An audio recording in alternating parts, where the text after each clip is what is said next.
Nice. Now, let's all rise up for kindly just 1 minute. Yes. Let's rise up for 1 minute. Let's do a simple warm-up. Amazing. You're looking amazing. Appreciate your neighbor for looking amazing.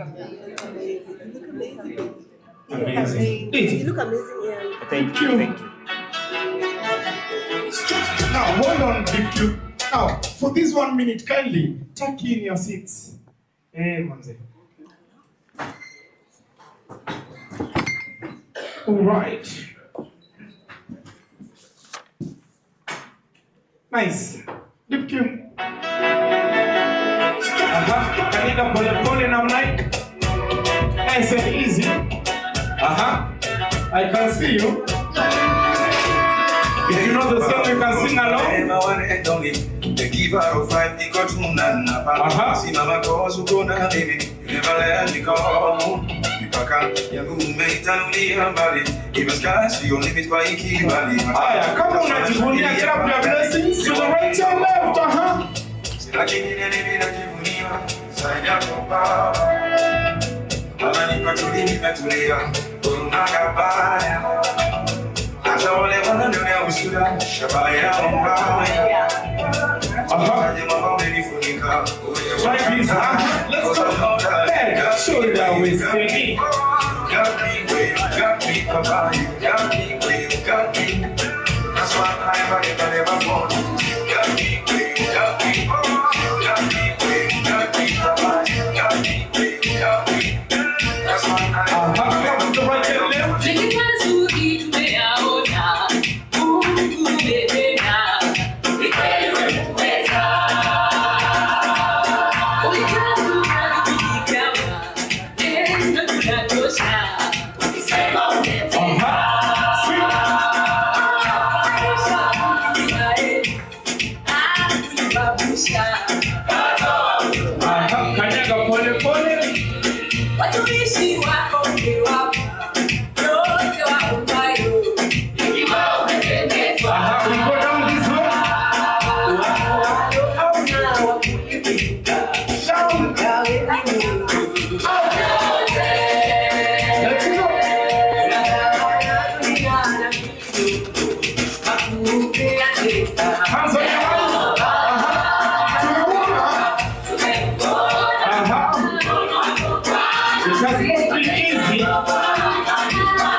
Oh yes.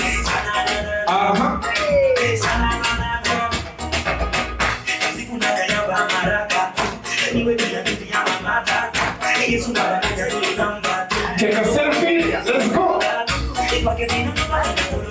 To the right, to the left. Take a selfie. Selfie.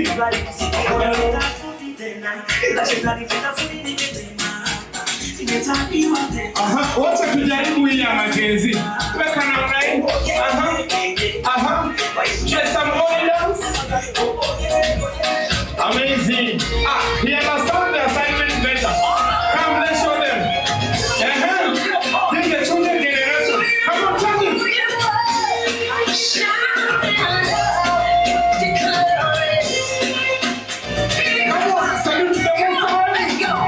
We are the chosen generation. We've called for to show His excellence. All I require for life, God has given me, and I know who I am. We are the chosen generation. We've called for to show His excellence.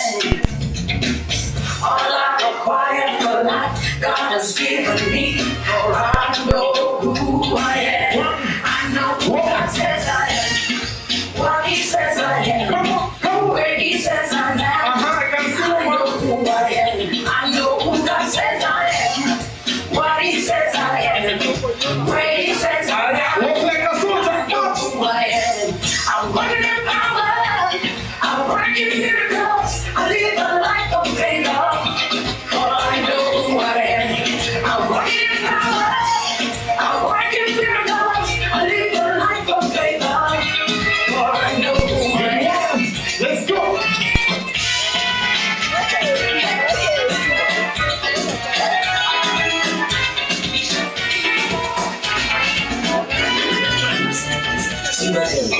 Maringo, Africa, Kidoko.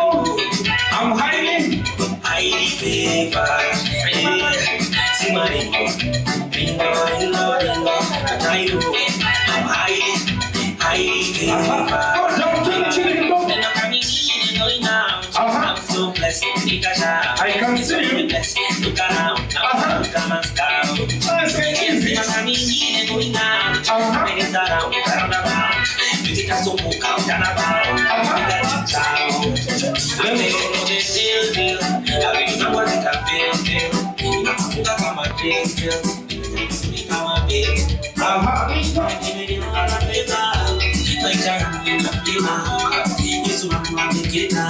I'm so blessed.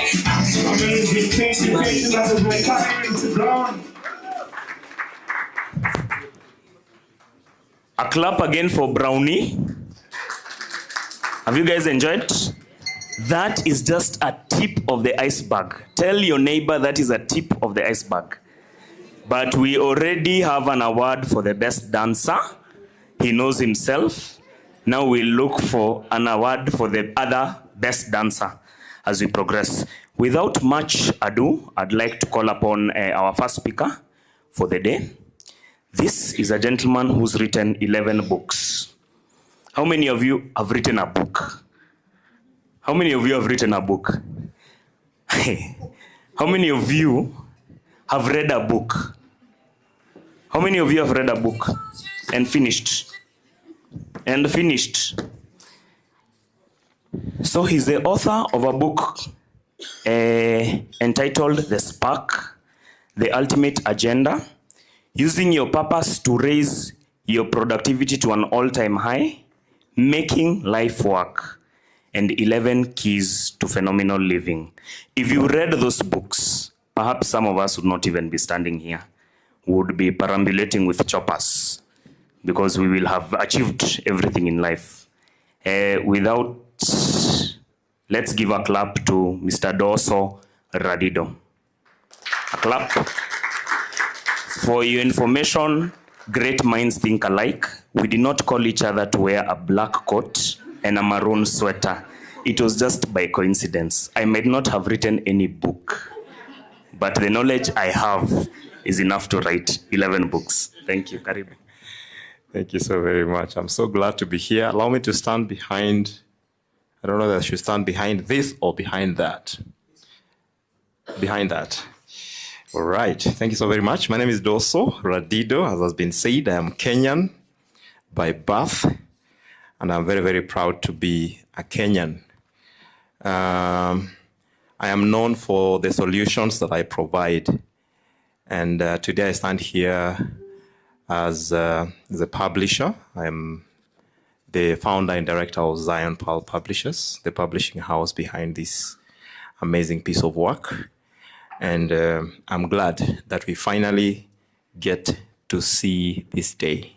Thank you so much, Mr. MC. You did your homework very well. I've been graced to have the ability to write. I've written a number of books, as has been said. I know he's just mentioned a couple of them. But today we are here because of the work that has been put together by Kevin and the family in celebrating the legacy of their parents, the work that they have done and they continue to do even in their absence.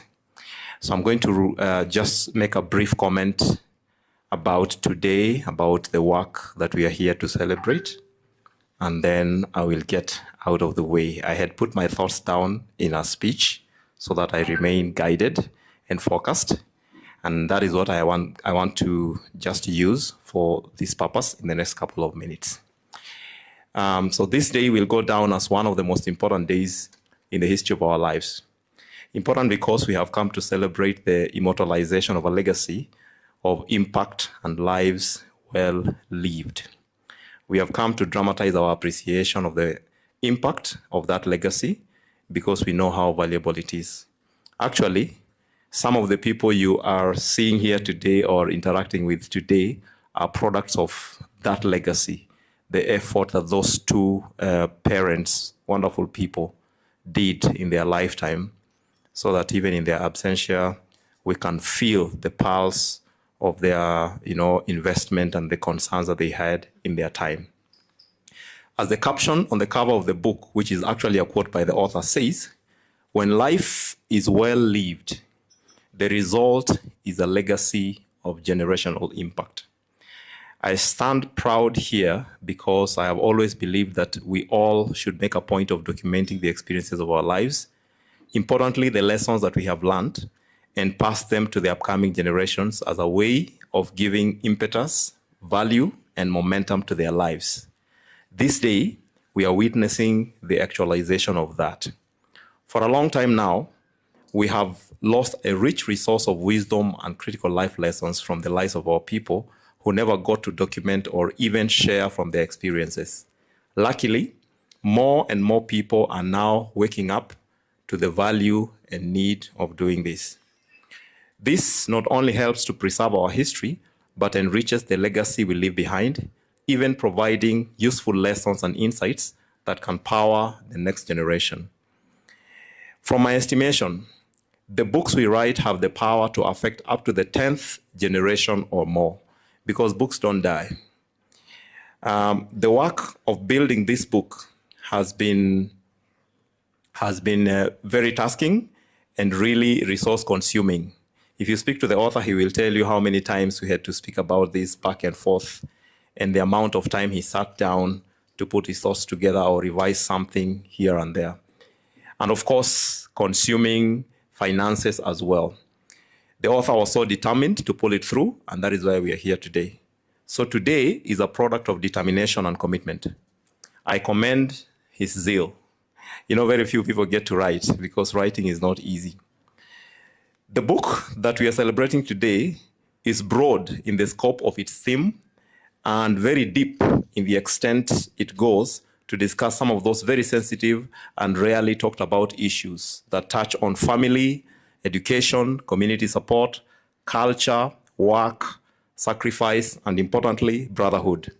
The author took an honest and vulnerable approach in his writing, painting pictures, emotions, and lessons that leave the reader deeply moved and impressed. The story of the struggles with the eventualities of life, which we all face at different times, gives meaning to life and hope in the face of challenges. As we gather here to celebrate the release of this masterpiece, I call on all of us to reflect on the weighty lessons shared in this book. If you are like me, reading that book will take you on an emotional roller coaster. There are chapters that are happy chapters, and there are chapters that are very sad chapters. You actually stop and ask yourself, is somebody really talking about it this way? But that is the essence of his honesty and vulnerability in talking about it. And I want to challenge you to work towards leaving a legacy worth impacting generations. Simple lives, when they are lived well, can actually impact generations, as has been demonstrated by these lives. When these parents were living, I don't even think they were thinking that what they are doing is going to have generational impact. They were just trying to be the best parents they could be to their kids. But today, we are here because of that. I know that where they are really proud of this meeting and proud of what is going on here today. I also want to challenge the author and all of us here to strive to document from our own stories and from the things that we know, and then allow others to write as an addition to that about what happened when we interacted with them and how we impacted them. I hope and pray that you will find value in today's conversations and that you will be inspired to live intentional lives, impactful lives, and legacy-building lives. God bless you all. Thank you.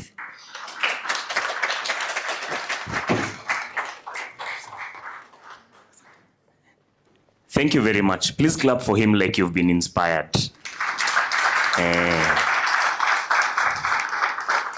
Thank you very much. I'll call upon the second speaker. Today we want to be time conscious. So thank you, Bwana Radido, for allowing us to catch up. And we're only 1 minute late. When we started, we were 4 minutes late. I will call upon none other than Andrew Gutu to take us through the second speech. Let me not talk a lot about him today because he's taking me for coffee tomorrow. Thank you. And you also know that by the time I finish, will be 10 minutes running behind. So allow me to indulge. Ladies and gentlemen, distinguished guests and cherished friends, thank you very much for honoring us with your presence today. It is both a joy and honor for us, for me personally, to stand before you today as we celebrate the launch of The Colors of Life by Kevin. Thank you so much, Kevin, for taking the vulnerability to write this book. And if you've not read this book, I can tell you that this book promises not only to illuminate the experiences of our family, but also to spark vital conversations across generations. So I have two jobs here today, and I'll want to be brief, but I'm a man of many words. So my first job is to give the Hopper story, and that includes introducing family members. And my second job will be to introduce Auntie Betty. I see she's not arrived, but I'll give a backstory of Auntie Betty because she's the person who planted the Hopper seed. So the Hopper stands for Harun Ogutu, which is the part of the names of the late Gibson Harun Ogutu, our late dad, and Perez Akinyi. So Harun Ogutu and Perez Akinyi, that's Hopper. That's the Hopper family. So we can call ourselves the Hopper family, the children who came from Gibson Ogutu and Perez Akinyi. We came together as Hopper family. And the Hopper family is big. I think when our parents left us, we just had like 4 grandkids or 5 grandkids, but now it has grown. We are a family of bigger than 20. Charles Kusimba left us, unfortunately, but the siblings are here. So maybe I'll ask those who are here, Hopper family members who are here, to stand. Then we can introduce you. Nixon, Obia, Vivian. Yes, the children, come on, yeah. So you can see Hopper family members here with their spouses and and our lovely children. It's a big family. So I think Mom and Dad will be very proud of us today because family was something that was very core to them, to their aspirations. So I'll start by introducing Nixon, Obia, and Lorna. That's the firstborn. And then with their kids, Mitch, Menya, and Miwafu. You can just wave, right? So they've flown in all the way. Nick has come from South Sudan. Lorna and the boys have flown in from New York. Thank you very much for taking your time to join us this day. Then there's... I'll jump myself and go to Evans. So Nixon, you can sit down, and family. Then we have Evans. Evans is not here today with us. He could not get, he could not get off from work. He just started a new role in Dakar, Senegal. He's representing the country very well there. But the spouse, Lydia, is here with the kids, Tracy, Taivo, Taya,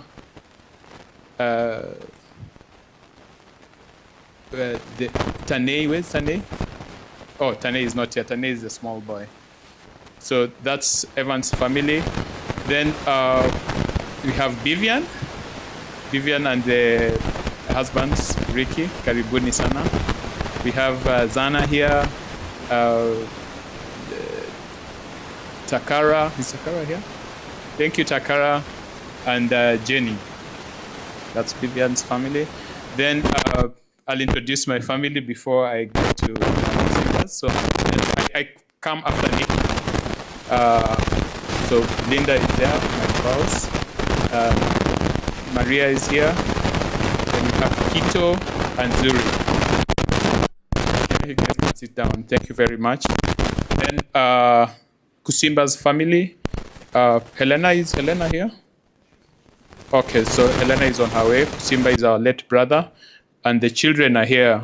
Wande and Anilo. Thank you. You may sit down. Then after Kusimba, we have Hulda, who also could not get off from work. She's in the US, but I'm sure she's joining virtually from with us here. So Hulda and Travis, we are together with you, and thank you so much for the support you've given in making this a reality.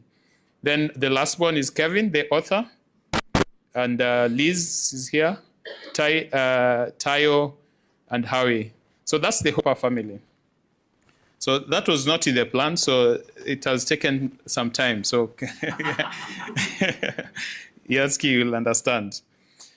So basically, about it was the inspiration of our dad. His aspiration was to remain united, and he had envisaged when he was ill, he urged us to come, and instead of splitting up the party, which is in the Luo tradition, where the boys split up land and put up, everyone builds their homestead, he had the vision to see that that is not a sustainable land tenure system. So he encouraged us to form a company and put all the inheritance from him, the modest inheritance that he bequeathed on us in terms of land, put it in a company, and then it will be held in trust for the future generations. And that's what we did.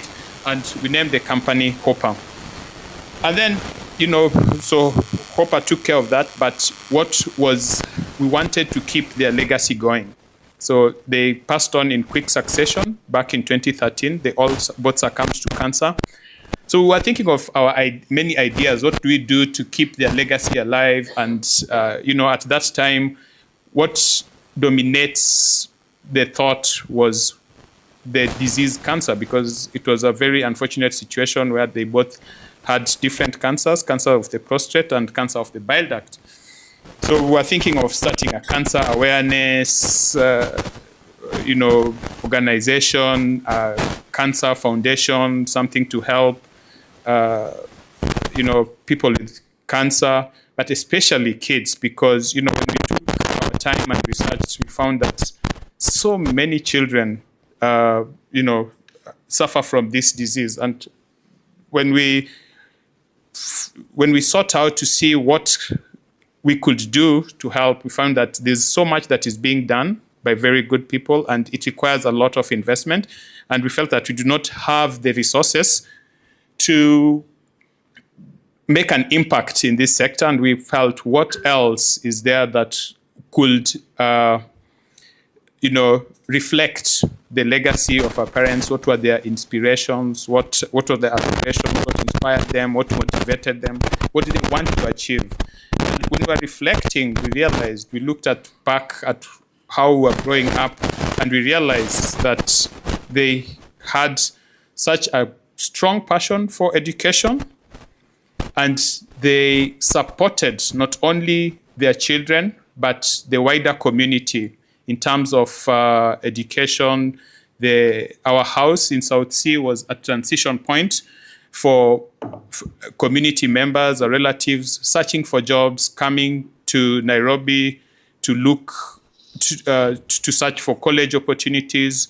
As they're going to, those who came here to go to schools, boarding schools around Nairobi, our house was the transition point. And it even served as a transition point for relatives who were going out for further studies, because South Sea was very convenient on the way to the airport. That's where we would host many a dinner for relatives who are departing overseas for further education. And when they came back again, our house in South Sea was the stopping point for this. So there was a lot of education, and whenever we had this event, whenever my parents would host a graduation party for a relative graduating from a college in Nairobi, from the university in Nairobi, they would always take time to use this as an inspiration to us. So they did not have much, but they believed that if we all hold within our hands the power to support and uplift others, by nurturing the dreams of our community, by believing in the potential of children, by modeling generosity and encouragement. They realized that through this, we could cultivate a rich soil from which abundant success can grow. This is the spirit that we have then now gone on to try and embody. So we started a Hopper Foundation, where so far we have supported about 50 children through high school and tertiary education. So, thank you. Thank you. And this has been purely from our own resources. We do not have an external sponsor, but of course we look forward to, bringing as many as possible, because we cannot meet the demand. There's so much need out there, very many bright children with very needy backgrounds, orphans, and the best we could do for these kids is to give them an education, give them a chance in life. So that is what Hopper is all about. The story of Hopper, as captured in the book Colors of Life, is an invitation.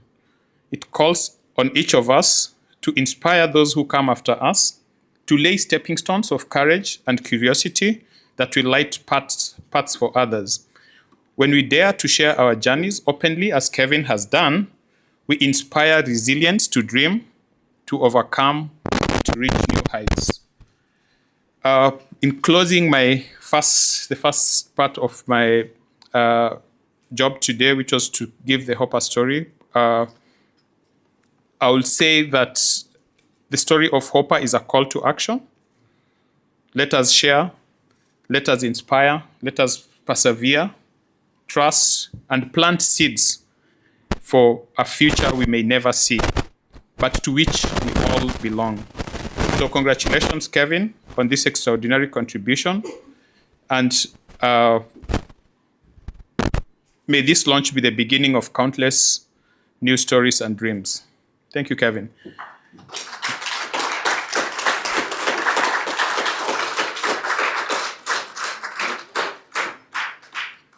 Up to my next job. So MC, I think I'm on time on my first job. Yeah? So my second job was to give a backstory on Auntie Betty. I wonder if Auntie Betty has... Kevin, maybe you can tell us, is Auntie Betty anywhere near? Or... Okay. Okay, so when Auntie Betty comes, she will be able to give a story, but then I'll save the introductory remarks when she's here, because she's the one who planted the seed of Hopper. I will give the background on how she did this and how she has stood with the family even after the passing on of our parents. So it's someone who we hold dear and should serve as an inspiration. Her story with how she has related to our family should be an inspiration to all of us, because it's a story of brotherhood. It's a story of resilience, being there for each other through thick and thin, literally, and especially in good times and in tough times. So I'll save that. When Auntie Betty comes, then I'll take the opportunity to introduce her. So thank you very much, ladies and gentlemen.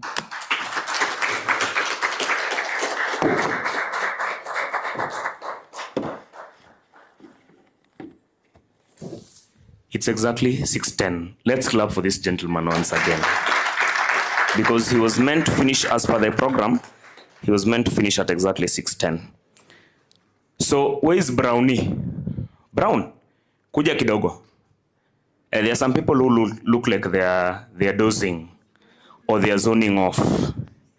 So do your thing for 2 minutes, then we'll invite a panel discussion. First, do your thing.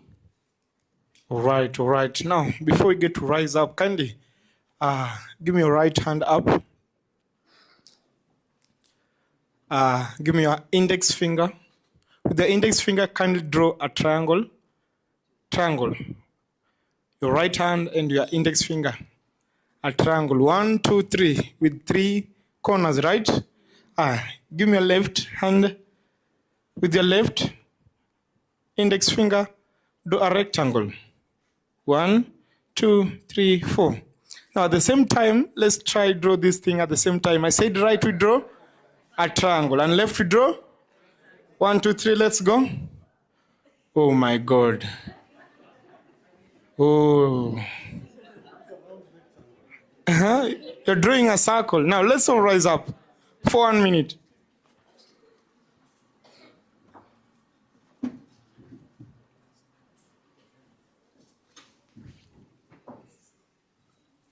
Now, let's try something called Amapiano vibes. Do you know Amapiano? We can try, right? Deep key on the wheels.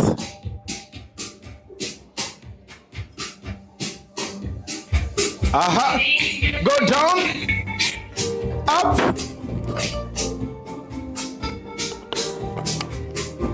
I can see you. Hold on, deep key. Wacha nipatie mom come. Let me try give you some basics. Kuna mtu anafanya unaweza dhani analima, Now, we go down, up, right? Concentration is the game. DJ, deep cue.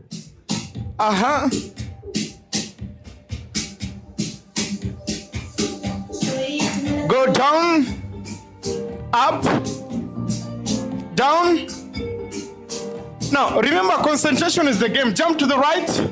Where is the right side? Where is the right side? To the right, to the right.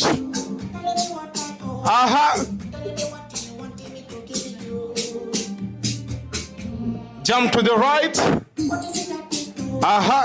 Where is your right side? Go down, my darling.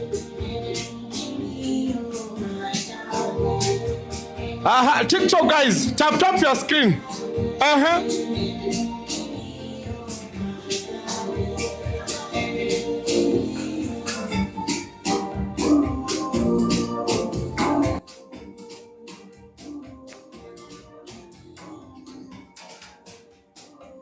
Now, knock, knock. To the right, to the left. If you understand me or not. Knock, knock, knock, knock.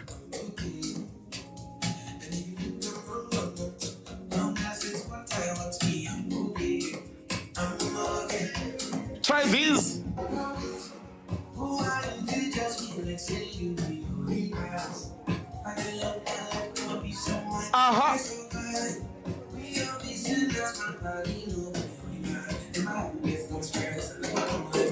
Rusha you. TikTok guys, I can see you. Come on, come show them. One more time. I told you. One more time. Show them, show them.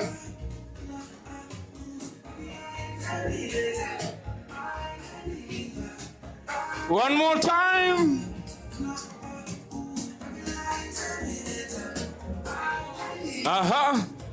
Last one, try this. Thank you, Deep Q, thank you. Thank you very much, Brownie. By the time we end this session, I think we'll ask for additional AC because I'm already sweating and I was not even moving. So I'd like to call upon the panelists. We have 4 wonderful people who will be taking us through a panel discussion entitled Sharing Our African Stories. And as I call their names, please clap for them. It is not easy talking in front of people. Let me be honest with you, 15 years ago, I could not do this. I could not do this. Mitch Obia, panelist number 1. Lexa Lubanga, panelist number 2. Obia Achieng, our big brother, panelist number 3. And Devian Elseba, our wonderful sister. There was a time in campus visiting, we were very broke. And Devian Elseba gave us 1,500 shillings. To date, there is no other 1,500 shillings that has meant more to me than that one when we were very broke. And so last but not least, this session will be moderated by the very able Gloria Kikete Maboy, who is also a classmate, very eloquent. By the way, I told you to ask your neighbor, are you feeling topsy-turvy? In case they don't know what that word means, we'll excuse them. There's a textbook center branch here. They go and rush to buy a dictionary. Topsy-turvy. Oh, are you gobsmacked? Flo, are you gobsmacked? No. Do you know what it means? Over to you, panelists. Thank you. Good evening, everyone. Thank you for coming. Gray, are we ready? All right. So on your screen, I hope you can see a screen next to you. There is something for you there. Just before we begin, please scan the code and answer a question that you have there. I hope it's working. Is it?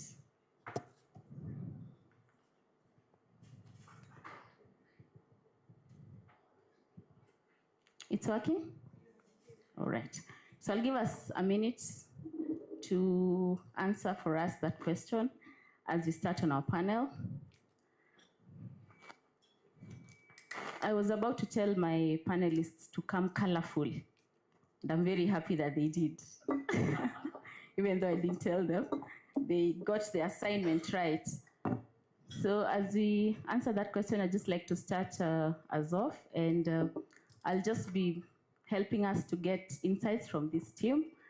They'll tell us who they are and how they're related to the book so that we can understand why they're on the panel. So I can see the answers coming in. We have generosity, we have humility. So the question was, what is one tradition from your own family that you hope will live on? This book is basically about a legacy that the Hopper parents created, that the children have lived through and been able to document. So we're asking for ourselves in our own families, what is it that we'd hope that our future generations will actually live up to? So I can see togetherness, unity, care, kindness, standing in for each other. There is love, there is concern, family meetings. I'm sure some of us meet only at funerals or weddings. There is faith, there is forgiveness, caring, and laughter. And I'm hoping that even as we hope those people that will come after us live up to these things, we are actually doing it as we live. So I'd like to start us off. Lexa, you can go first. Tell us who you are and your relationship to the book. Thank you. Good evening, everyone. Can you hear me? I was hoping not to start, but my name is Lexa Lubanga. How I am connected to the book is by what I do in the Kenyan book space. Some call me a literary activist. I'm not that loud. But I promote Kenyan literature. I encourage people to read Kenyan books. And I created a reading marathon called Kenyan Readathon, where I encourage readers to read only Kenyan authored books for the whole month of September. So basically, you read as much as you can when you can, and you share your reading progress with others. This year is the 6th edition, and it's currently ongoing. Yes, so how I'm connected to this book is through... I think we interacted on Instagram with Kevin. He reached out and he sent me a review copy not so long ago, like 2 months ago. Yeah, so that's how I know about the book. Thank you, Lexa. Good evening, everyone. Good evening once again. Good evening. My name is Vivian Ogutu. I'm a sister to Kevin, the eldest sister. and I'm a procurement specialist in the space of in the NGO. Thank you. Hello, good evening, everyone. My name is Mitch. I'm my grandchild and the Hopa family, and I'm the son of Obia Achieng. Good evening, everyone. I'm Obia Achieng. You know, they say in the Luo culture that if the firstborn was not good, or if the firstborn brought medical complications to the mom, there will be no others. So I'm related to the book from the story to the beginning till now, and it's really our honor as a family to have you all in here for us to share the legacy and experience. Thank you. Thank you very much. So for myself, what I loved most about the book is that it reminds us that life will not only be sunshine. So when we can laugh, we should laugh with all the joy and all the, like laugh loud.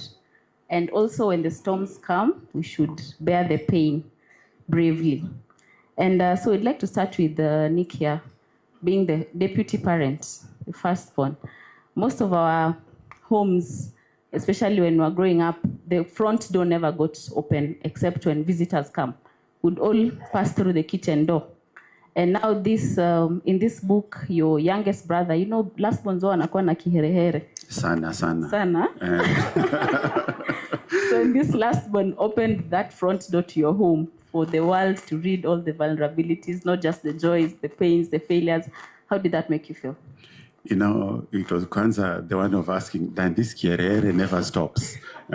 But no, thank you. Well, the first time that the idea came up from our brother Kevin, we felt it was paying homage and paying tribute not only to mom and dad, but for the legacy that they left with us.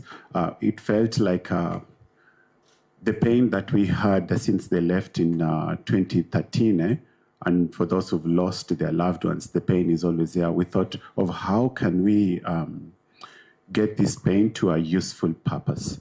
And that useful purpose, number one, was being the firstborn in the family. When mom left, she said, unity is number one. Unity is number one. So is a book going to capture the unity that we have? How have we lived our lives since mom and dad left? Number two was not only telling the unity, it was telling, frankly, the difficulties that we've had, because the book that just says the glossy things in the family is not a truthful book. But in this book, you'll get elements of radical candor. You'll get elements of how naughty we were when we were kids. You'll get elements of the struggles that we had economically, struggles that we had in education, struggles that we had later in life. And you'll also get struggles that we had after they left. But through all this, the resilience, the faith that they left us with, and most importantly, also through the book and what Kevin has captured, which was good, is the extended family and the community, because nobody is a person without the community they come from. And that's something we said, okay, this is now a good kierere. Go ahead with this positive good kierere. It was a positive kierere. So he said, okay, fine, go ahead with it. Thank you. Thank you very much.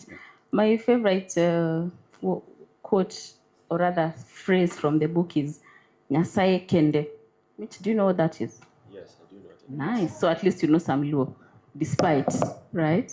So being a grandchild and, of course, having grown up away from the setting of this book, what is it that you read in the book and felt either you connected better or something you didn't know? You're like, wow, I didn't know that, having read it from the book, of course, being outside the setup. Yeah, so hello everyone again. My name is Mitch. So growing up in the US, it was a very different culture and very different experience than from my father and grandfather growing up in Kenya. However, while I was not raised in Kenya, I do understand the sacrifices and the hard work that they all did to get to where they are today. So after reading the book, The Colors of Life, it felt like sort of stepping into a world that I had always heard of, but never actually experienced or never actually understood fully. So this book really just gave me a clearer light as to how my parents grew up and yeah, their upbringing in Kenya. And so as one of the first grandchildren to inherit the legacy, I feel somewhat of a sense of responsibility to share this book to others and yeah, to live the legacy of my grandparents and my fathers. Yeah. Thank you. Vivian, you're the eldest girl and you grew up sandwiched between boys. How was that like? Were you just people were stealing tennis balls and stuff like that? Were you also in that space, or were you in the kitchen making sure they come back and find lunch? How was it being the eldest girl? Yeah, as you rightly said, I'm sandwiched between the boys and one girl. We are only two girls. I'm in the middle. And being the eldest girl, we know how our traditional African homes are.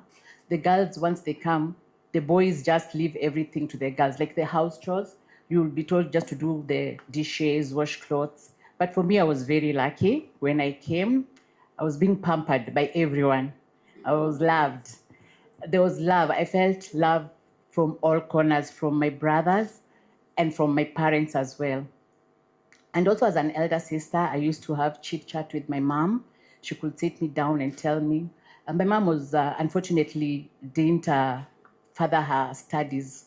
So she could sit me down and tell me as her eldest daughter, my daughter, just know that you can make it. Inyalotime in Luo. You can make it like the boys. Don't fear anything. Just go for it. I want you to be able to have your own money, to be financially stable in the future. So work hard in school. These things start when you're young, okay? And as the eldest daughter, your sister will look up to you. So I took this also seriously, and I'm proud to say that I have made her proud. We know that some girls, maybe probably in the villages, most girls get pregnant, early marriages, and they leave school. But I'm also proud just to say that I made it here, and I'm proud of my parents. But as an elder sister, my mom also told us about the power of prayer. Anything that we do, we always remember God. Put God first in all that you do. And with this, I think almost all of us have aped it. And as the eldest sister, have also tried to ensure that when my brothers come, there's always prayer. I don't know if they do it in their houses, but as the eldest sister, I try to do it in my house. I'm like their mother now, since my mother is late.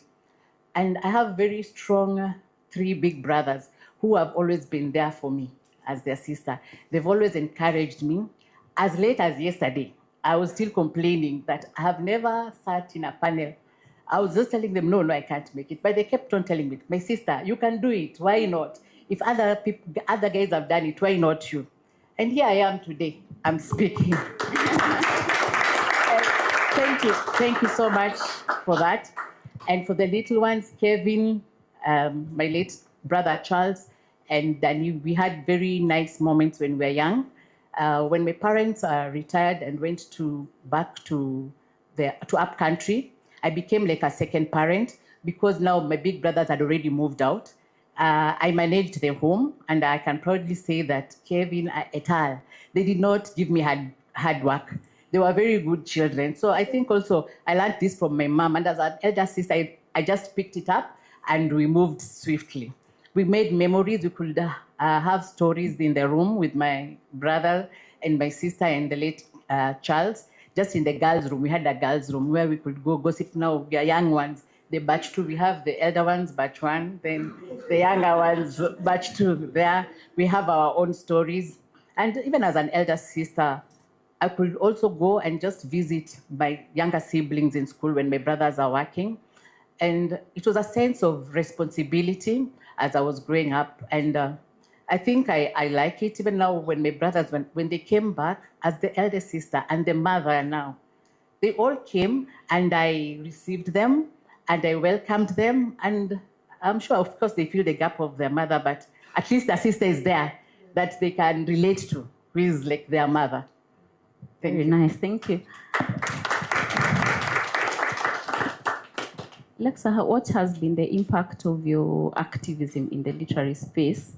Like, since you started, maybe you can tell us what you've seen in terms of whether we are taking up the African authorship reading the books, and maybe what you can encourage us here as the audience today to plug in those of us who haven't, and just basically what impact did you intend it to have, and what you can see so far. How far have you gone with that, and what else is yet to be done? First of all, congratulations again on publishing. In addition to Kenyan authors telling their stories, and it has an impact. Might not be now, but maybe 10 years later, someone will pick up your book and be inspired. And also, thanks to your family, you're doing a very great job with the foundation. I love community so much. I come from a family where we're built around community, helping others, and so on. We sort of share some similarities with your family, yeah. But this is really great. So for the Kenyan Readathon, should I give a small? Yes. Okay. So I created it in 2020 during the COVID pandemic. Thanks to COVID project. Anyways, I was still doing promoting Kenyan writers. So I did an announcement video back at home in my village. We have a local library where I usually spend most of my time reading and encouraging kids at home to read. So I did an announcement video, shared it on my social media. At that time, I didn't have a big following. I didn't even care about a following. My point was to get out message, to encourage people to read Kenyan writers. There's a reading community on Instagram called Bookstagram, where you dedicate your Instagram to just sharing book content. So we call it Bookstagram. And it was heavily on international writers. And this was not so good for local writers. So I took it up to myself to at least give a platform to writers, Kenyan writers, not all of them. I do not know all of them. I keep on getting questions. Who is this author? Just because I am promoting Kenyan writers, people expect me to know each and every Kenyan writer that has worked on this earth. But I try my best to at least know and educate people as much as I know. So the Readathon, in 2020, it was in September, the whole month of it, and then the response was so big. I didn't know people were super, super excited to discover Kenyan writers, to go back to our roots when we were first published, and all that history of Kenyan writing, female writers, and everything, just all that. People were super interested. The participation was really good. And of course, everything was happening online because we couldn't meet for a physical event as such because of COVID rules. So we did everything online. You read, share your reading progress using the hashtag Kenyan Readathon. That was it. So I was inspired, and I think I was 22. Yeah, I think I was 22, and I was like, why not? Let's do it again in 2021. So in 2021, we officially launched it with the help of other people in the Kenyan book space, such as Comrades Book House. We got a space at the National Theatre, Ukumbi Mdogo. As we were still reading in September, but we had now our official launch on the, I think, 24th of September. It was like a small book festival where I invite readers, writers, authors, booksellers, publishers, and everyone to just come and interact for the afternoon, sit down for a panel, and then go home. So it became a routine. So every other year I would host it in September. Now, and the readership would grow, literally grow. And the Readathon has opened so many ways for me.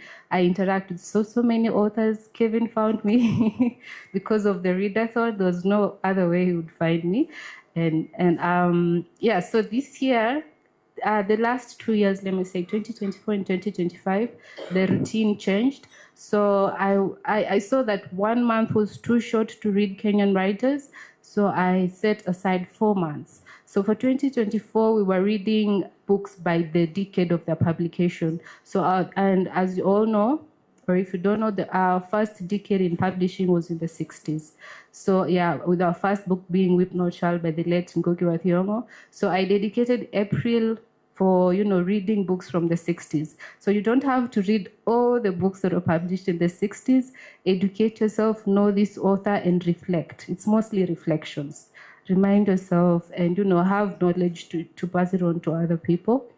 And then the next month will be the 70s, next month 80s, until the present the present releases such as Colors of My Life will do it now in the official reading month, which is September.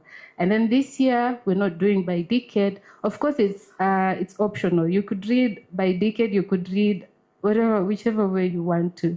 And so this year, we started it in May, and then we skipped a month. No, we started it in March. We skipped a month, May, June, July. We are skipping August, and then we'll get back to it in September. So you read as much as you can, anything you want. Si lazima usome what I'm going to tell you to read. You just read any Kenyan piece of work, and you could also interact with oral literature, which has been, not so many people interact with oral literature as much as the written literature.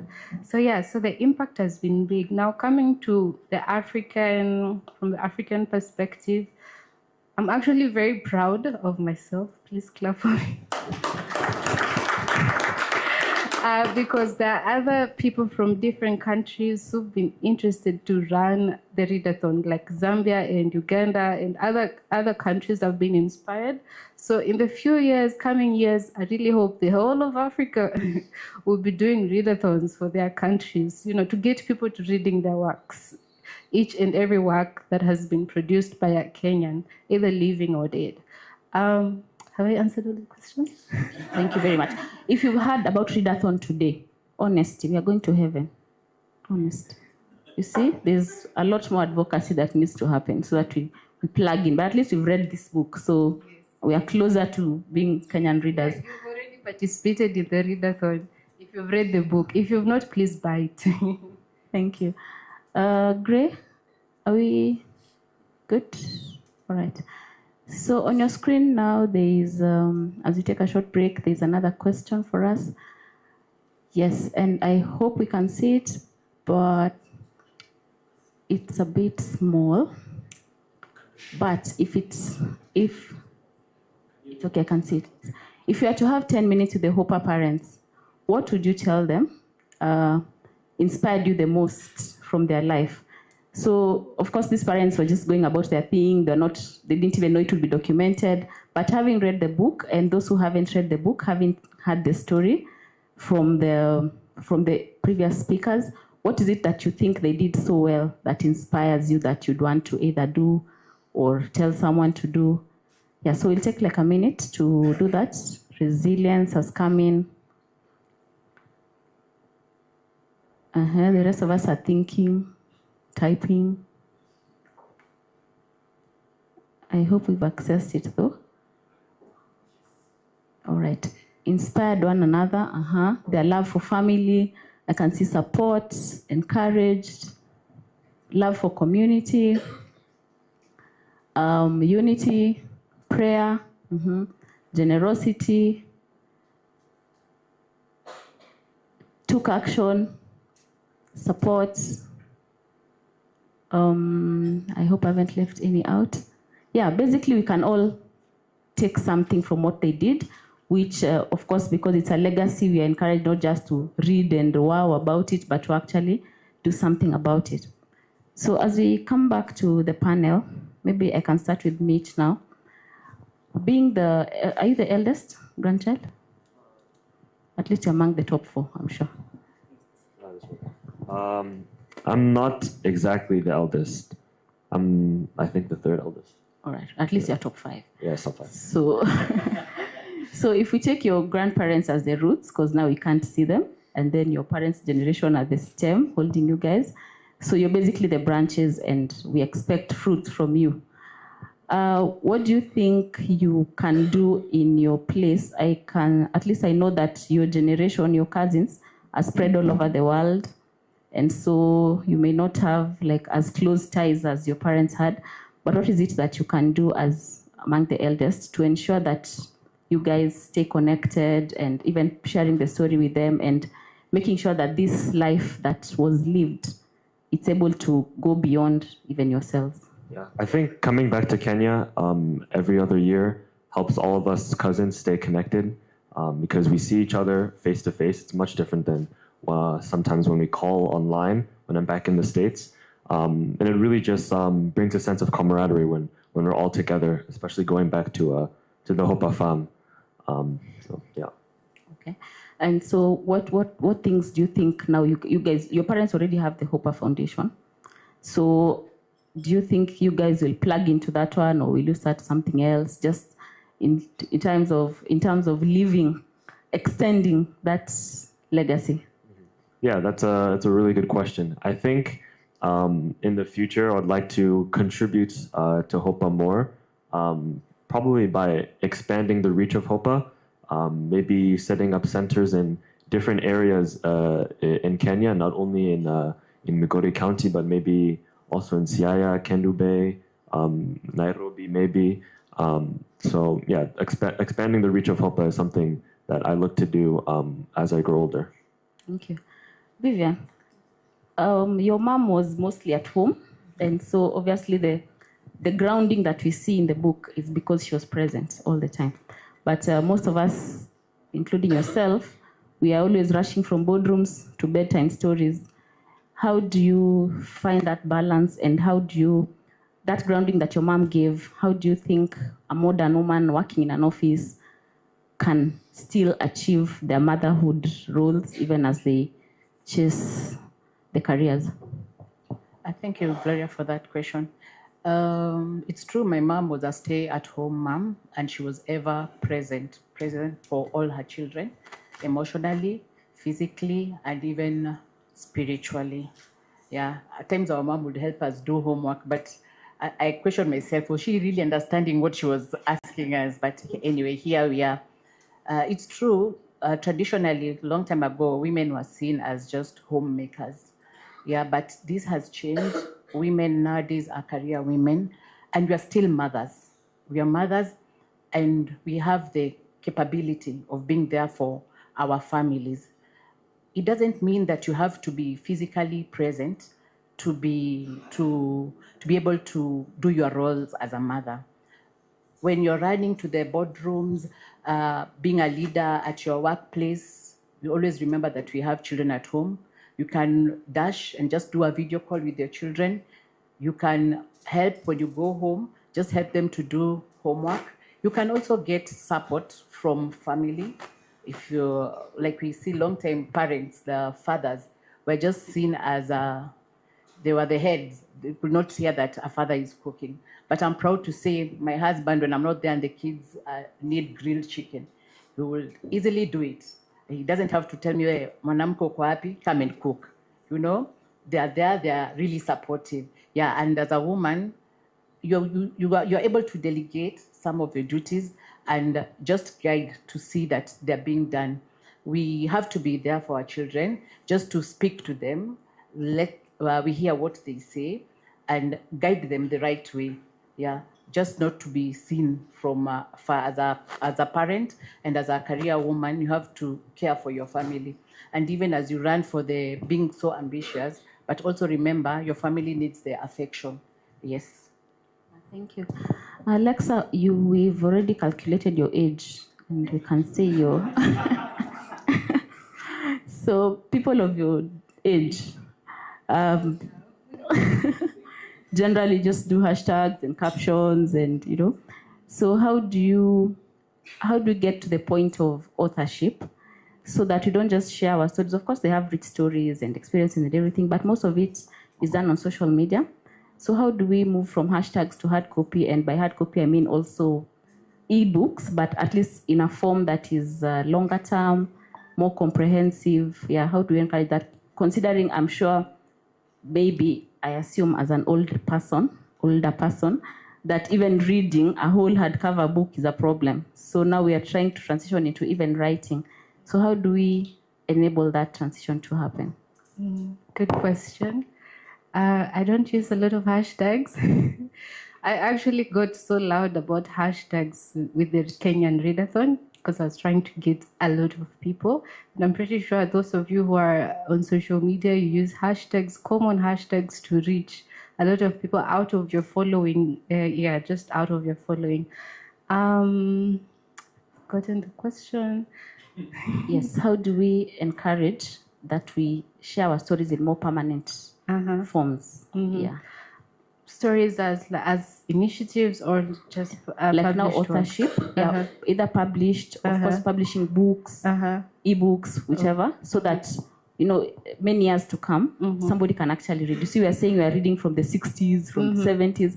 I wonder whether in this generation we'll actually have people saying we are reading from the 2025, considering everything was maybe posted on socials and yeah. Okay. So first of all, I'd mention my favorite decade is the 70s.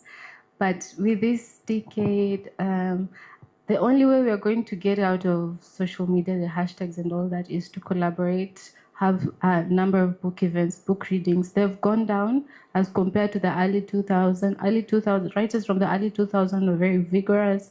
They would support each other. Authors would show up, like the highest number of people in the audience would be authors coming to support another author.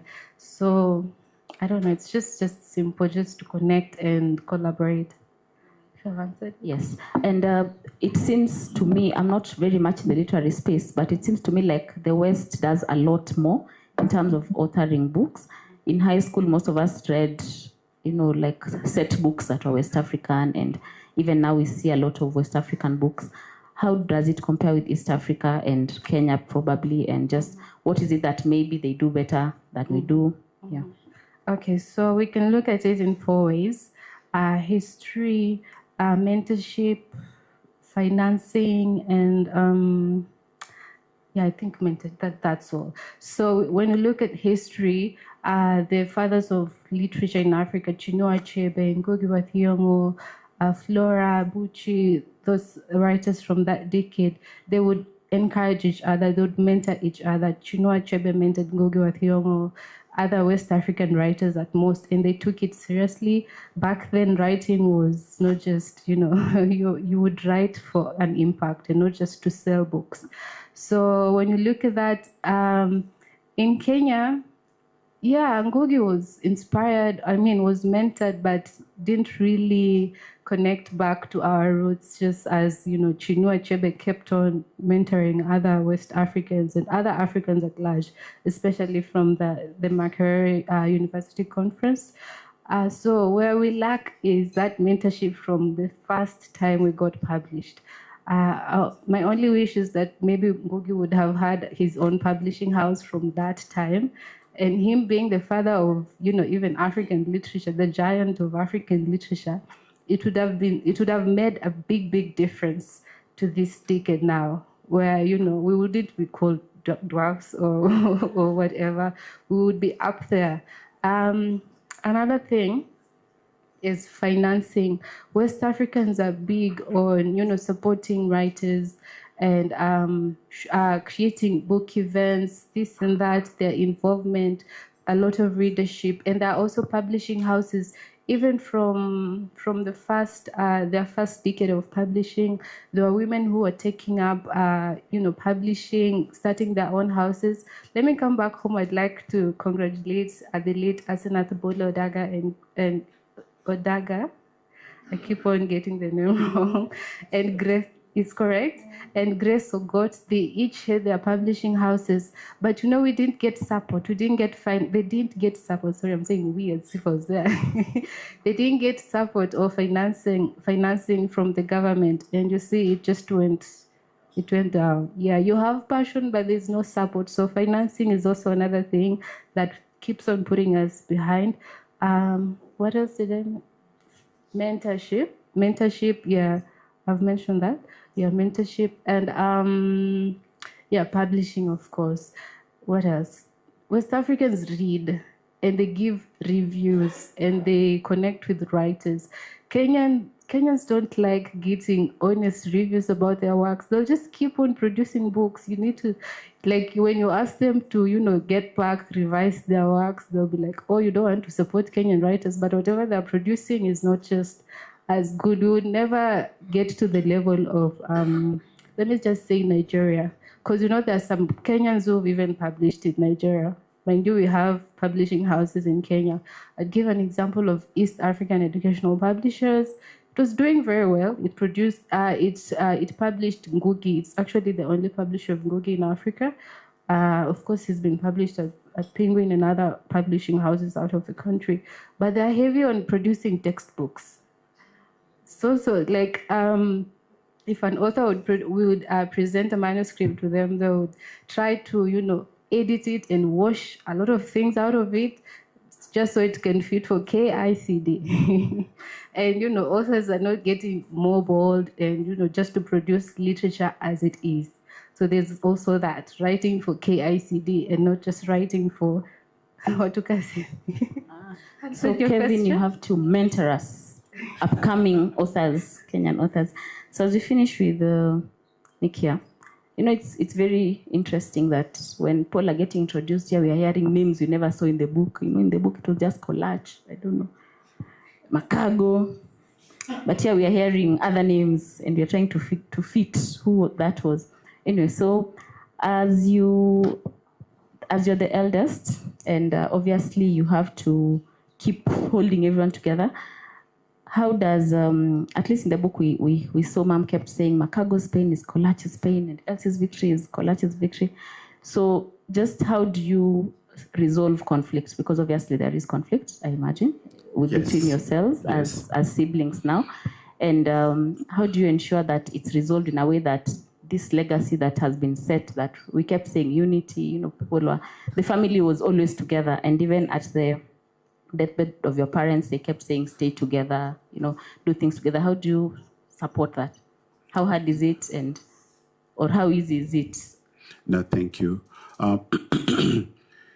Yes, there is conflict, and there's no family that there's no conflict. The way we approach it is that we don't avoid conflict, because when you avoid conflict, you do not resolve the issues. The way we approach it is, how do we learn from each issue that comes up, and how do we go forward? I'll step back a bit and say one thing that I learned from my side is, when Dad was almost passing away, that was in April of 2013, I was so lucky to have met a wise old man, who was my wife's grandfather. He was almost 93 years by then, and he came to see my dad in Nairobi. And as you are seated there, he sneaked some word of wisdom to me that I've never forgotten. He said, and he could tell that dad was going. He said that as the eldest in the family, you are never allowed to get angry. As the eldest in the family, you are never allowed to get angry with anybody, no matter how wrong or right they are. That was the first thing that he told me. And by then he was saying, I didn't take it seriously. I never knew that this is the thing that will come to happen. So number one is just having the emotional intelligence and the emotional stability. It's not that we always do it well, all of us, but from the head, that's one thing that I learned. Number two, in all the divisions that we have, there is one encapsulating thing, is that growing up in Christianity, the family was a very strong Adventist family. And we could see Mom and Dad, they had their differences. They had their divergence of opinion. They had differences with the community members, differences with the relatives. And I'm happy, we're lucky Auntie Betty is here. She'll be able to share with us more. So it was that element of having Christianity in whatever we do. So it marks the boundaries of our disputes. Looking at how they had done it before. And actually nowadays in our WhatsApp group, sometimes when we have a difficult thing, a question is asked, how would Mom have resolved it? And when somebody asks, how would Mom have resolved it?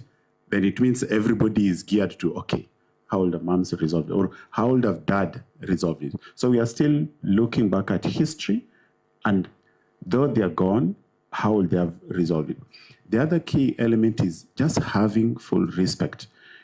It is not that everybody has the right opinion, and sometimes the opinion that are given could be outrageous, but you just have to sit down and respect each other.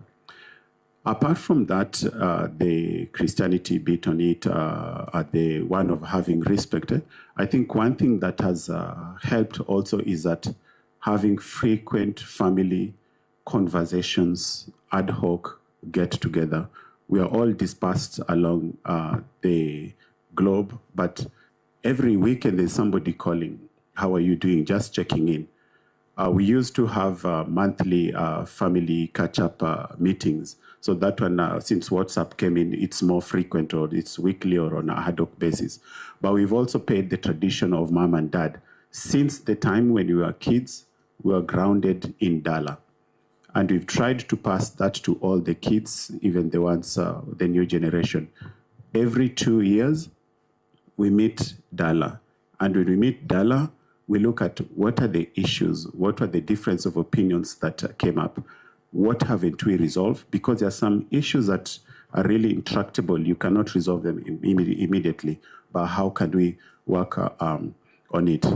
Then there are issues also that modernity has indicated we can't resolve them by just being out of Christianity, the Bible, out of family. It's by law also as well.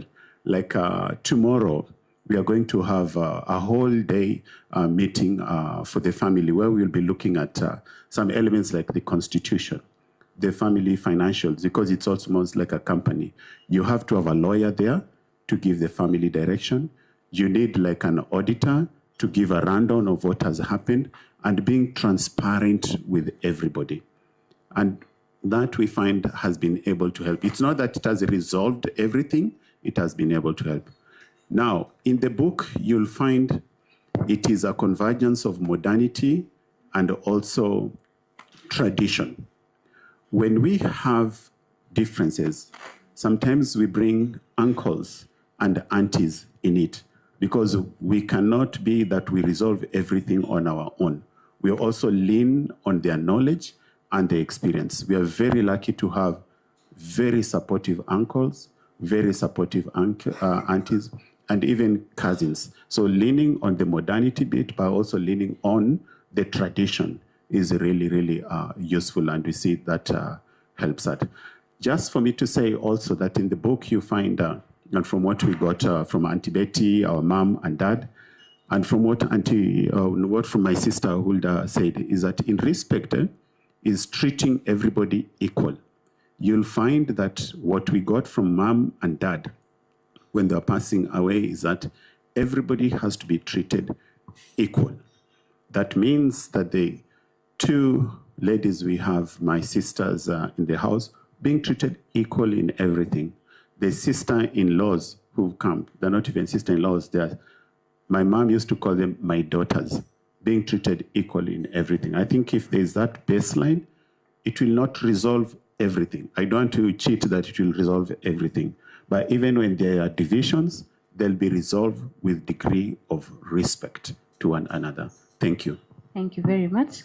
I would have liked to have some more time with you guys, but I saw the MC giving me bad eyes. So I'd like to stop there. Thank you very much. A round of applause for our panelists. Thank you.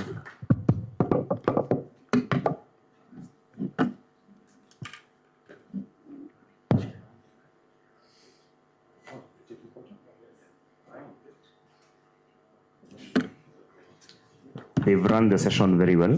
Another round of applause.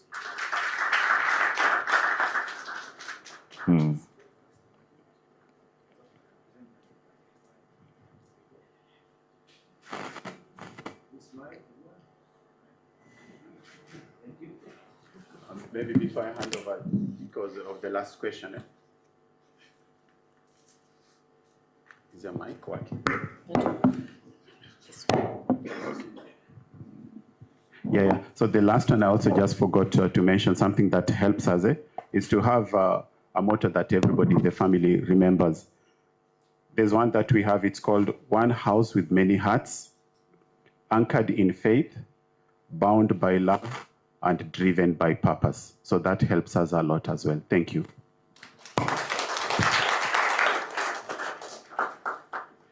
For your information, this family even has a family constitution.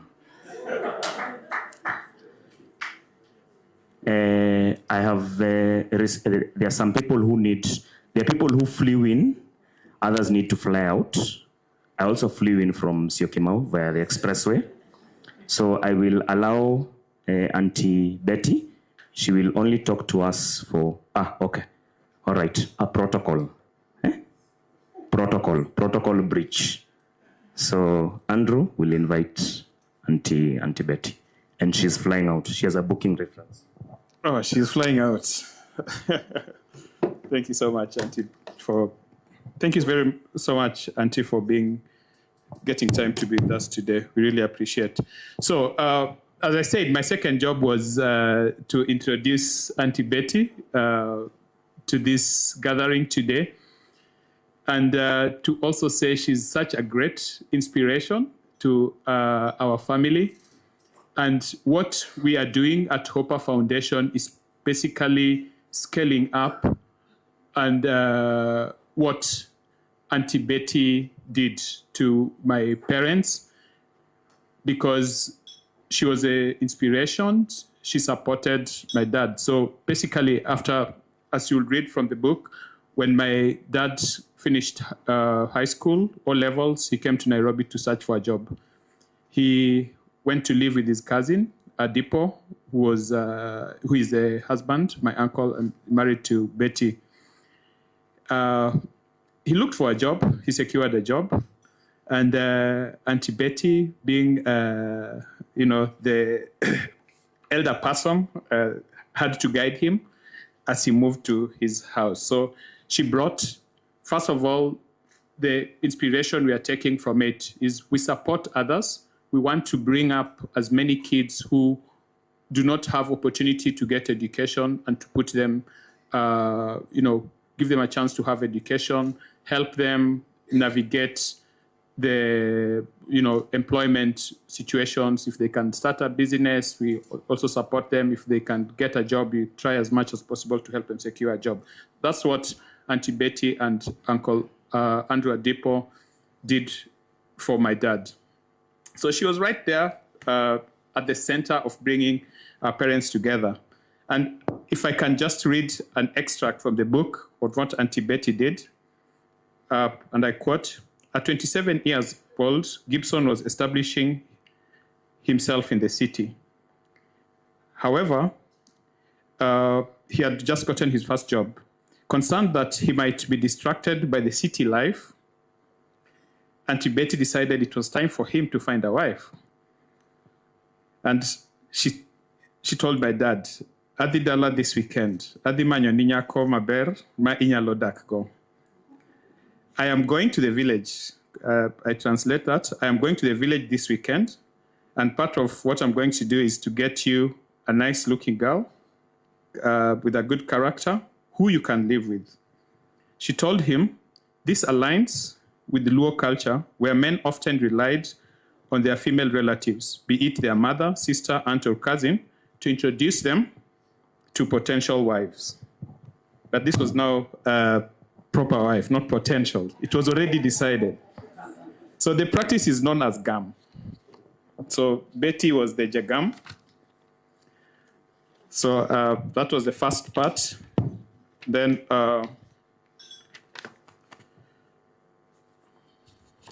just go very fast to the next session.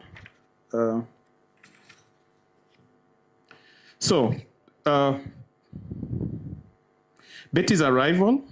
So Betty went Dala. This is as told by our mom. So Betty will confirm if this was true or not. We've never confirmed her version of the story. So Betty's arrival at Perez' homestead, that is Perez, our mom, in a car was a significant event, as anyone visiting in a vehicle in this era was considered a high-profile visitor. There was disappointment that Perez wasn't home to receive such an important guest. Philida was about to send someone to summon Perez, but Betty insisted that there was no need. She just wanted to know where Perez was, and she would drive herself there. But before that, when Betty got home, her message was, she informed her parents, about her important assignment. And she said, Nitie wodwaya maber mawadak go Nairobi. Oseyudo tich. Koro gima oreme en nyako malongo monyalo dak go. Be ung'eyo nyako malongo e gweng' ka manyalo gamone. So that means there's a cousin of my husband with whom we live in Nairobi. He has just found a job and started his life, but he's currently unmarried. Are there any suitable girls in the village who I can connect him with to be his wife? The response was unanimous. Nitie nyar obala miluongo ni Perez, nyako maber ndi kendo nigi luor. Wan gi geno ni onyalo dak maber gi wuod wayuno. Yes, there's Obala's daughter, Perez, who is well-mannered and respectful. We believe she can live well with her husband's cousin. So Betty drove to Obala's homestead in search of Perez. So when she arrived there, Mom was not there. As a young girl, those days after finishing her chores, she had gone to the church choir practice. It was a Friday afternoon. And Perez, a member of the church choir, had gone for practicing after finishing her chores. Betty's arrival, after finding out where she was, she drove to the church. Betty's arrival at the church compound caused a commotion. The sound of her platform shoes, as Mom said, she was walking, tap, tap, tap, echoed as she approached the choir practice, creating a palpable silence. There was a sense of awe, as Betty was well known in the village, but few had had the chance to interact with her. Betty greeted the crowd, Amoso, and then asked, Ere Perez. My mom Perez had never interacted with Betty. And Perez nearly fainted at being summoned by Betty. Many questions raced through her mind. Was she in trouble, or was it a stroke of good luck? As she walked towards Betty, she realized it was likely an opportunity to connect with the village star, which would earn her respect among her peers. They walked out of church, and Betty reassured Perez that there was nothing to worry about. She simply said, Nitie wodwaya mabiro ka next week. Adwani iwuo kode to kikikuod wiya. Simply means there's a cousin of my husband who is coming here to see you next week, and I want you to receive him well, and please do not embarrass me. So that was final. Betty bid her bye. She had technically found her suitor, and saying no to this proposition will not only embarrass her, but will also embarrass the Obala family. A week later, Gibson arrived in Kwoyo with his cousin Adango. Adango did most of the talking, and the deal was done. Perez was given bus fare to Nairobi. It was agreed that Gibson and Adango would return to Nairobi, and she would join them after a few days to set up her own home. There was no going back. The decision had been made. Perez had a short stint of dating, and she envisioned a future. But this relationship, there was a boy who was eyeing her, but this had to fade. And Gibson came in and won her heart. So we can confirm that Perez akukula affair. So that's why you're here. So Auntie Betty so that was the role of Auntie Betty. So she literally put this family together, and her role did not stop there. She will confirm. So Auntie Betty, if Mom was just giving us her stories, you can confirm. But now what comes next is what I witnessed. So this I can say is a first-hand account. Auntie Betty did not just stop there. She was really at the center of our family. I think whenever Mom and Dad had some small disputes, she was the Supreme Court, because then she'll probably go to other aunties first. Then if it was escalated, then it will go to Auntie Betty. Then that was a major issue. But thank God there weren't many of those incidences. So Auntie Betty was right there. She supported us. When we were going to school, when I was in Nairobi school, on a random day, I met Auntie Betty. She's bringing Nairobi School was a national school. So there was someone from her village who was coming to Nairobi School, and I bumped into Auntie Betty, and she tells me, hey, Mawud Musa, take care of him. And, on that day, I'm 200 bob richer. In 1992, 200 bob will do you a lot. When Kevin was going to Maseno, Auntie Betty was there. They went with Auntie Betty's son, Kevin Adepo. When Nixon got his first job, he almost missed his job because he could not get a passport within 1 week. And Auntie Betty, being at Nyayo House, made some few calls and the passport was ready, and Nixon secured his first job after college. So Auntie Betty came in handy again. We lived in a government house in Nairobi, South Sea. And as you'll see from the book, my dad was not stationed in Nairobi. And these government houses, I think there was a lot of political machinations around them because there were so many civil servants in Nairobi and they could all not be housed in the civil service houses. But my dad was one of the lucky ones who had acquired a house. But when he was posted to Marsabit, as you would imagine, there will be other civil servants who say, hey, why does he have a civil servant's house in Nairobi? His post is in Marsabit, he should be there.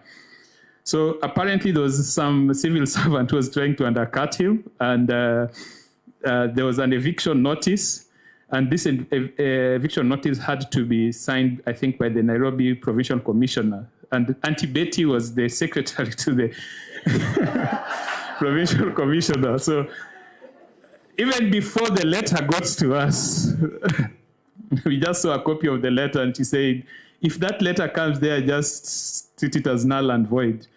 And that's how we managed to secure a continuity to live in Nairobi, South Sea. So there are many stories, we can talk about, with Auntie Betty being really at the center of our lives. Her husband was our inspiration. You know, I'm an accountant, Kevin is an accountant.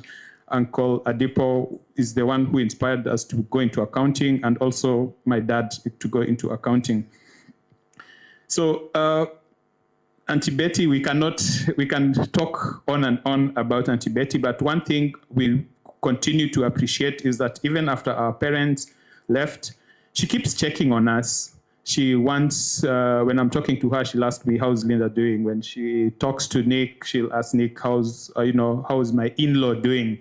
And how are the kids? So we see that the support has been there. Even the connection was not just with our parents, but with us. So with that, ladies and gentlemen, I am happy to introduce Auntie Betty to give some few remarks.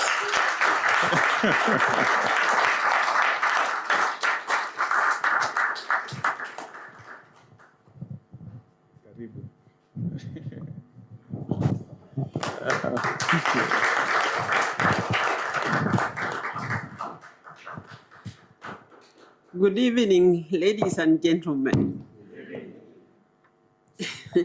He has said it all. I'm not going to talk anymore because whatever I'm going to say, I will be repeating what he has said, because that is how the history of Hopper started. In fact, I am so happy and I feel honored to have these children. They have never disappointed me. They have reached where we wanted them to reach. And I thank God, the Almighty God, for taking care of them and fulfilling what their mother and father wanted them to be. Please, can you people stand up and everybody sees you so that they know the people I'm talking about? Ebu, get up. Yeah.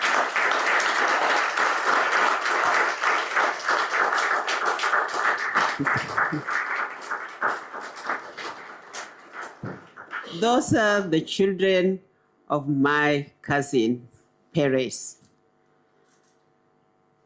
I would have talked much, but I'm not going to talk because I am leaving for Kisumu now, unfortunately, because my flight is almost Even when I came, I said, I hope I will be given chance immediately so that I talk about the family.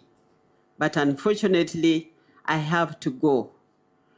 But may I thank you people who have managed to come, at least to come and share with these my children.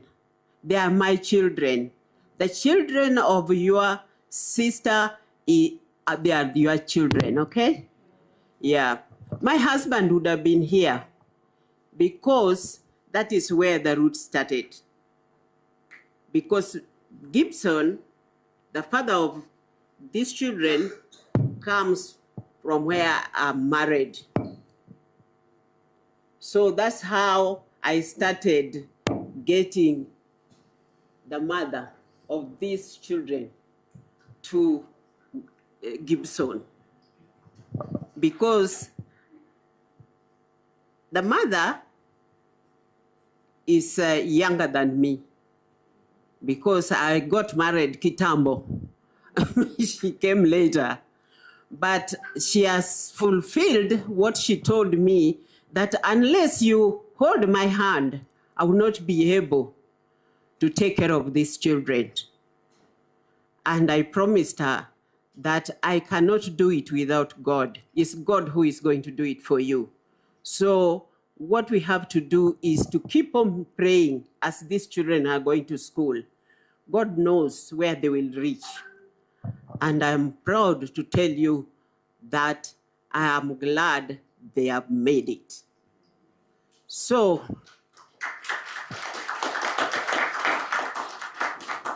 as friends and as relatives, please just keep on encouraging them, because there is no limit to education, isn't it?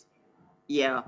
So for that reason, you will just have to forgive me, because I told him that I'm not going to take long, because otherwise I'm going to miss my flight. May the Almighty God be with you all. By the time you are leaving this place, at least everybody should pick a book so that you go and read and know the family of Gibson Ogutu Achieng and Paris Akinyi Nyarpuoyo Kotieno, my sister. I still love her. At least I don't know. I don't want to be reminded when the mother passed on when I was there. She was so courageous. She called the children when she was in the hospital, because that's what I'm going to tell you. She called the children when she was in the hospital. They went near her. She bade farewell to them. She talked and she told them, I'm leaving you, and I am leaving you with nobody but God. You know, I walked out crying. I didn't want her to see her continuing. But I thank God that they are now strong and they can face the world. May God be with you. Continue with the journey. Okay? Yeah.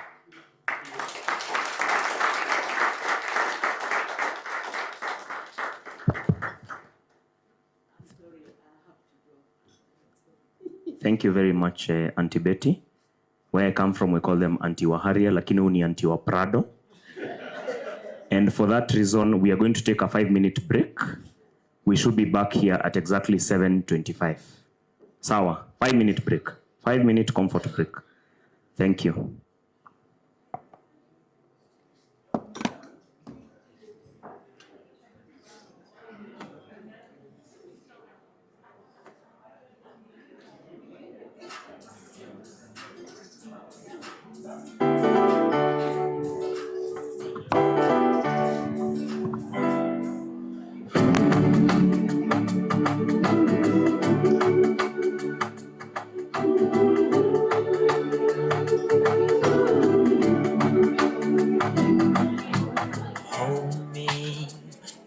the river Jordan, and I will then say to thee, you are my friend. Carry me like you are my brother. Love me like a mother. Will you be there?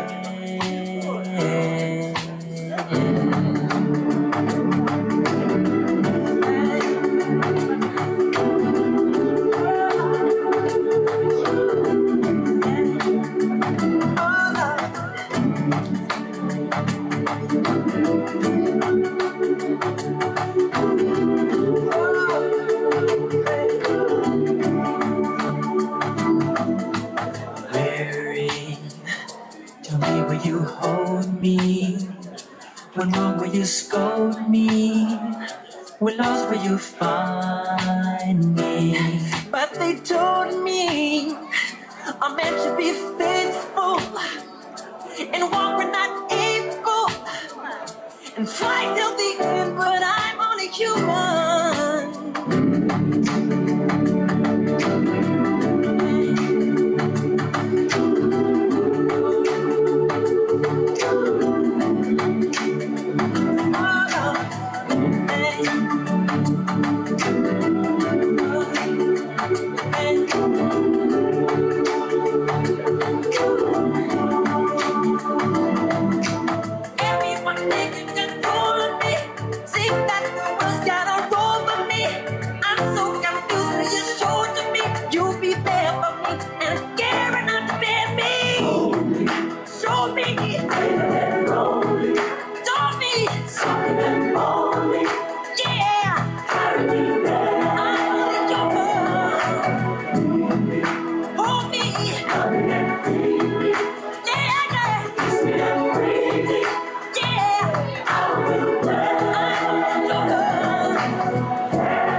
I guess now it's time for me to give up.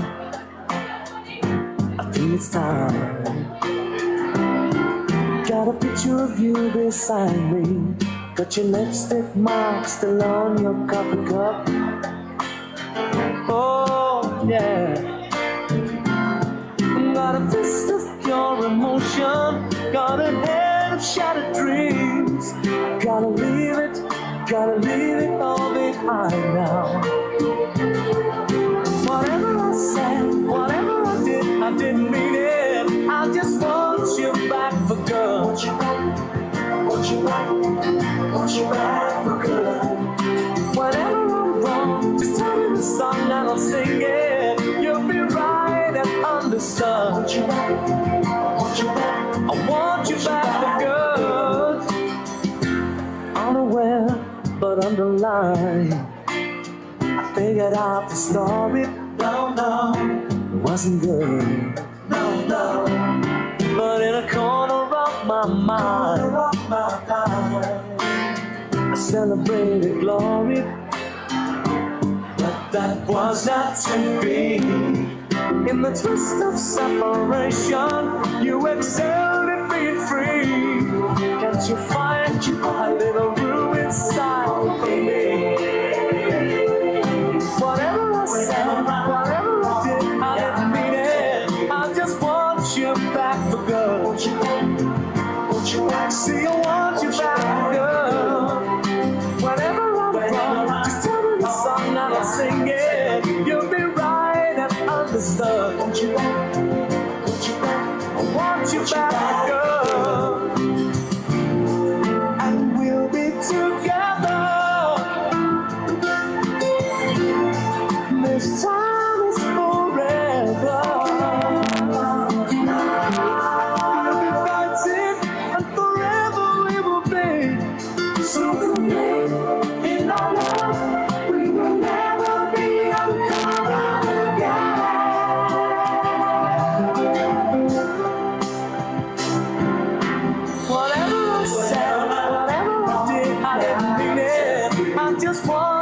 back for good. Want you back, want you back, want you back for good. Whatever I'm wrong, just tell me the song and I'll sing it.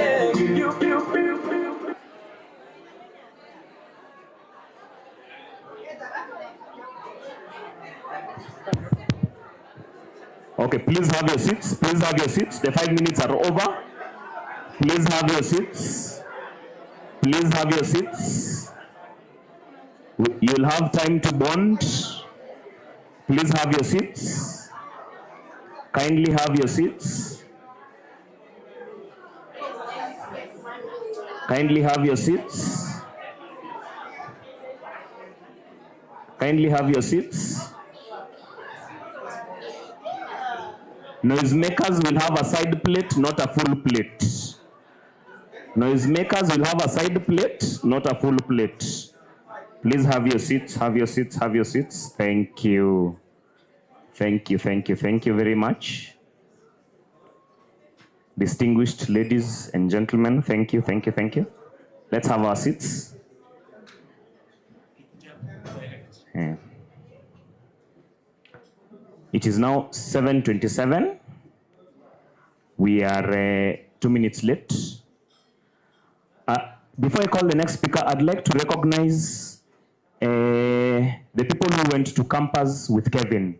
Please stand up. Those who went to campus with Kevin. You're either in Nairobi, you're either in, different universities. Now, as the MC, I will tell you a story about these lovely people that you're seeing standing here. Asanteni sana, you wave at the crowd. And one of them there is my spouse. I've heard Andrew saying spouse. Huku si kusema wife. Nasema spouse. My spouse is there. She's lifted her hand. I always wanted to get married to a tall girl. Ndio nifukuze ufupi nyumbani, if you understand what I'm saying. So, a round of applause to Achieng Okoth. Achieng Okoth, aka Lapof. AKA Lapof.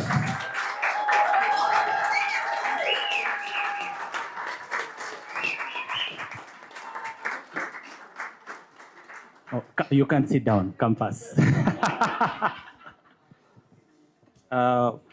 Firstly, I really must say thank you to all of you for making it here today. A month or so ago, when we started saying, okay, we need to launch the book, we were like, okay, will we get people?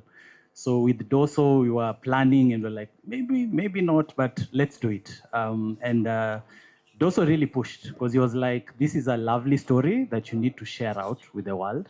And I'm so happy to see the room full today. So I'm here just to sort of give the background of where it all began, right? So in life, there are earthquakes. There are earthquakes that shake your world and you, for a moment, pause to reflect. And for me, it was when we lost our mom. As Betty has narrated here, and you'll read in the book, she was strong. She was there. And for me, at that point, I couldn't believe, like, she was talking about death, like, I'm going to this toilet, I'm going to the toilet, I'm coming back. Like, I'm going, guys, I'll see you. Be strong, be together, be united, take care of that. That time, my dad was in coma. And for me, this was honestly the first time I was coming really close to death.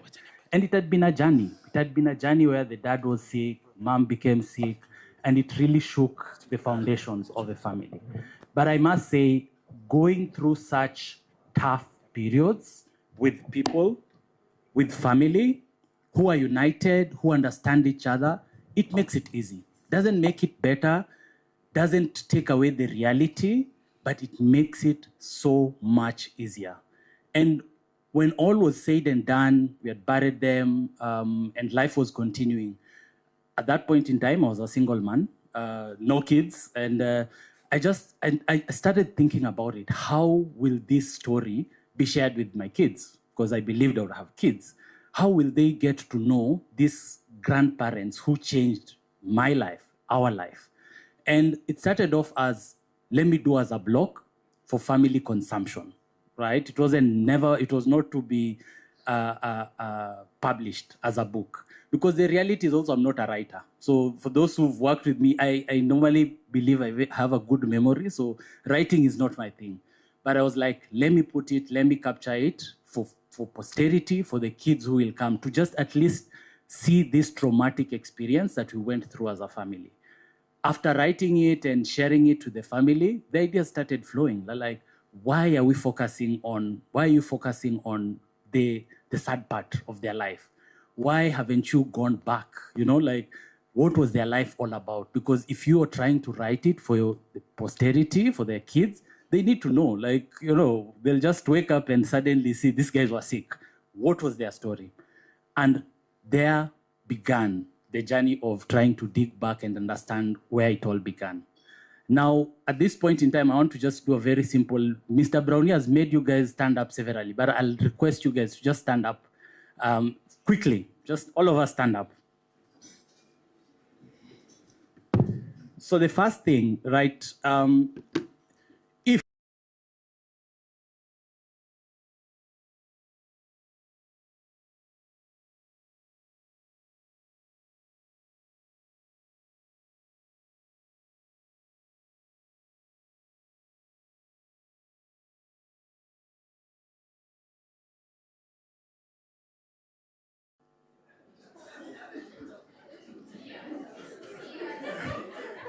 if you know the name and date of birth of your great-grandparents, great-great-grandparents,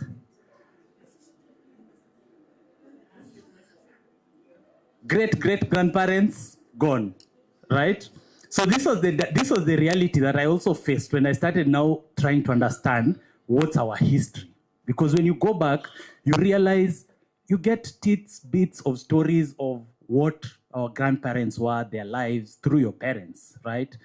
And I must say, as Africans, one thing I see and I've seen is we don't write about our stories. We don't share our stories.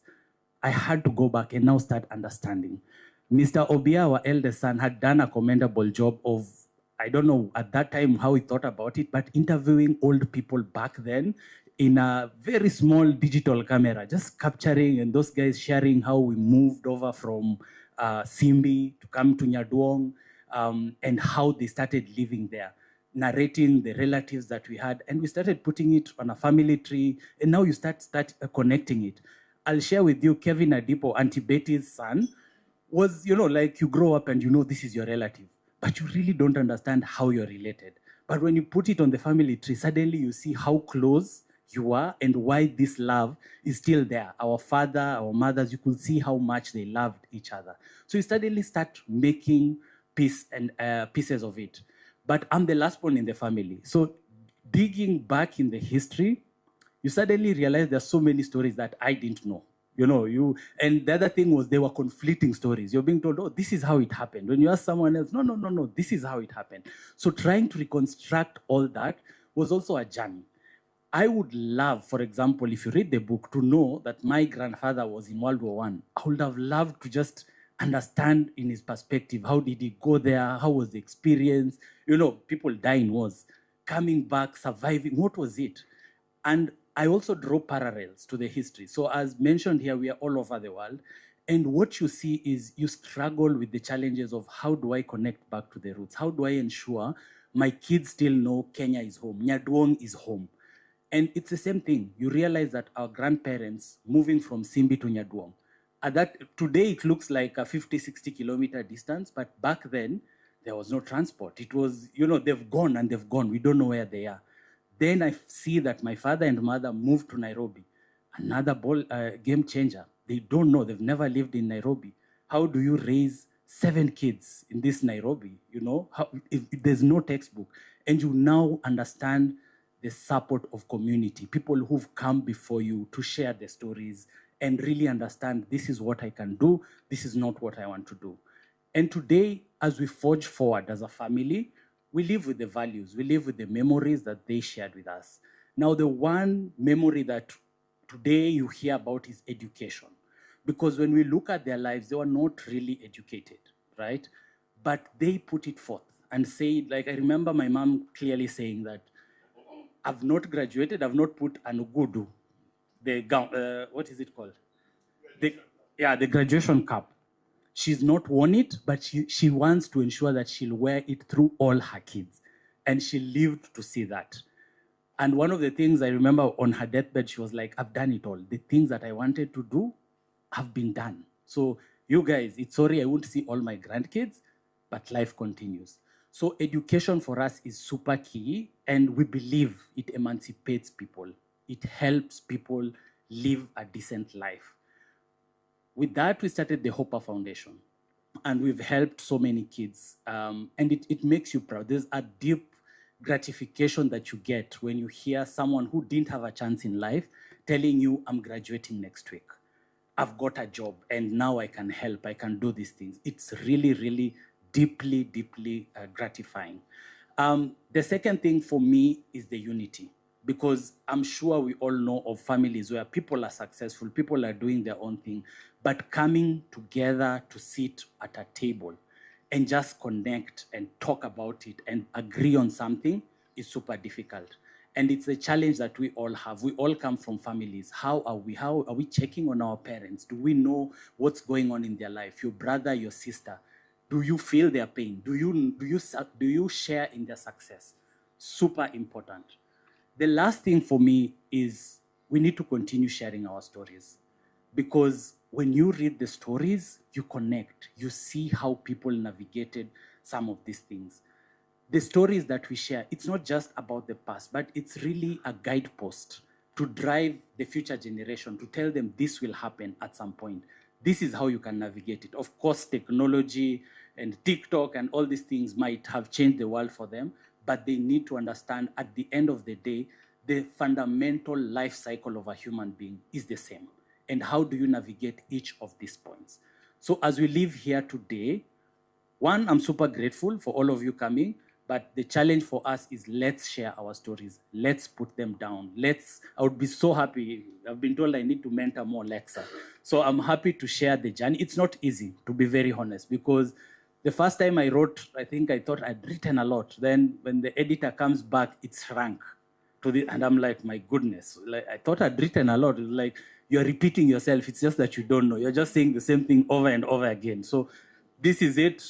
How do you make it work? So I would really, really encourage all of us, let's share our story, because all of us have stories.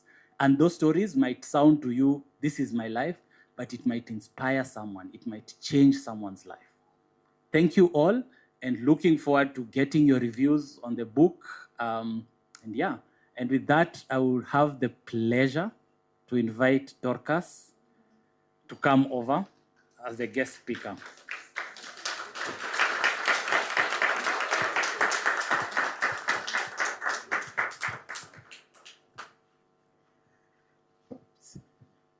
Thank you, Kevin. Good evening, ladies and gentlemen. I feel honored to be here this evening. I wasn't sure that I would make it. I'm sorry I came in a bit late, but I'm glad I'm here and putting faces to many, many names that I've interacted with in the past few months. Yes, my name is Dorcas Muga Odumbe. A teacher by profession, my first love. And currently I'm an editor at Nation Media Group, taking care of gender and health. As a teacher, I was a teacher of English and literature in English. Now I'm here. I won't mention where I taught until the right time, because I'll tell you where it is. But for now, I don't even know where to start from. I'm the editor of this book. I actually edited it, and it was such an honor. And I must say, I'm among the very few people who had the privilege of reading the entire story from the beginning to the end. And as I read this beautiful story, at some point I would forget that I'm actually supposed to be editing, because I would just find myself immersed in the story and moving with this family and their journey. There are moments I laughed, and then there are moments I broke down and actually stopped editing completely, and told myself, I'll go on tomorrow, because at some point it is just too much for one family. Then the next moment they are happy, then you're doing the entire family having fun, and I'll be there smiling with them. At some point, they're talking about stealing guavas from the neighbors, and a lot of nostalgia for me, because I also grew up in Nairobi. I grew up in Jericho, and I grew up in the 80s. So some of the things there's a lot of this sense of deja vu. So many things that were happening. But what is most interesting is how I met Kevin. I didn't know him. I'd never met him. But somehow he decided to reach out. And many times people will reach out to me. If I don't know you, I'm not so keen. But I don't know. Somehow there was just some connection. And he requested that he'd love me to edit his book. And we started talking about the cost. And he thought I was a bit too expensive. So he thought, let me play around with her psychology. Let me guilt trip her kidogo. And he tells me, my wife is so and so. I'm like, no, this one.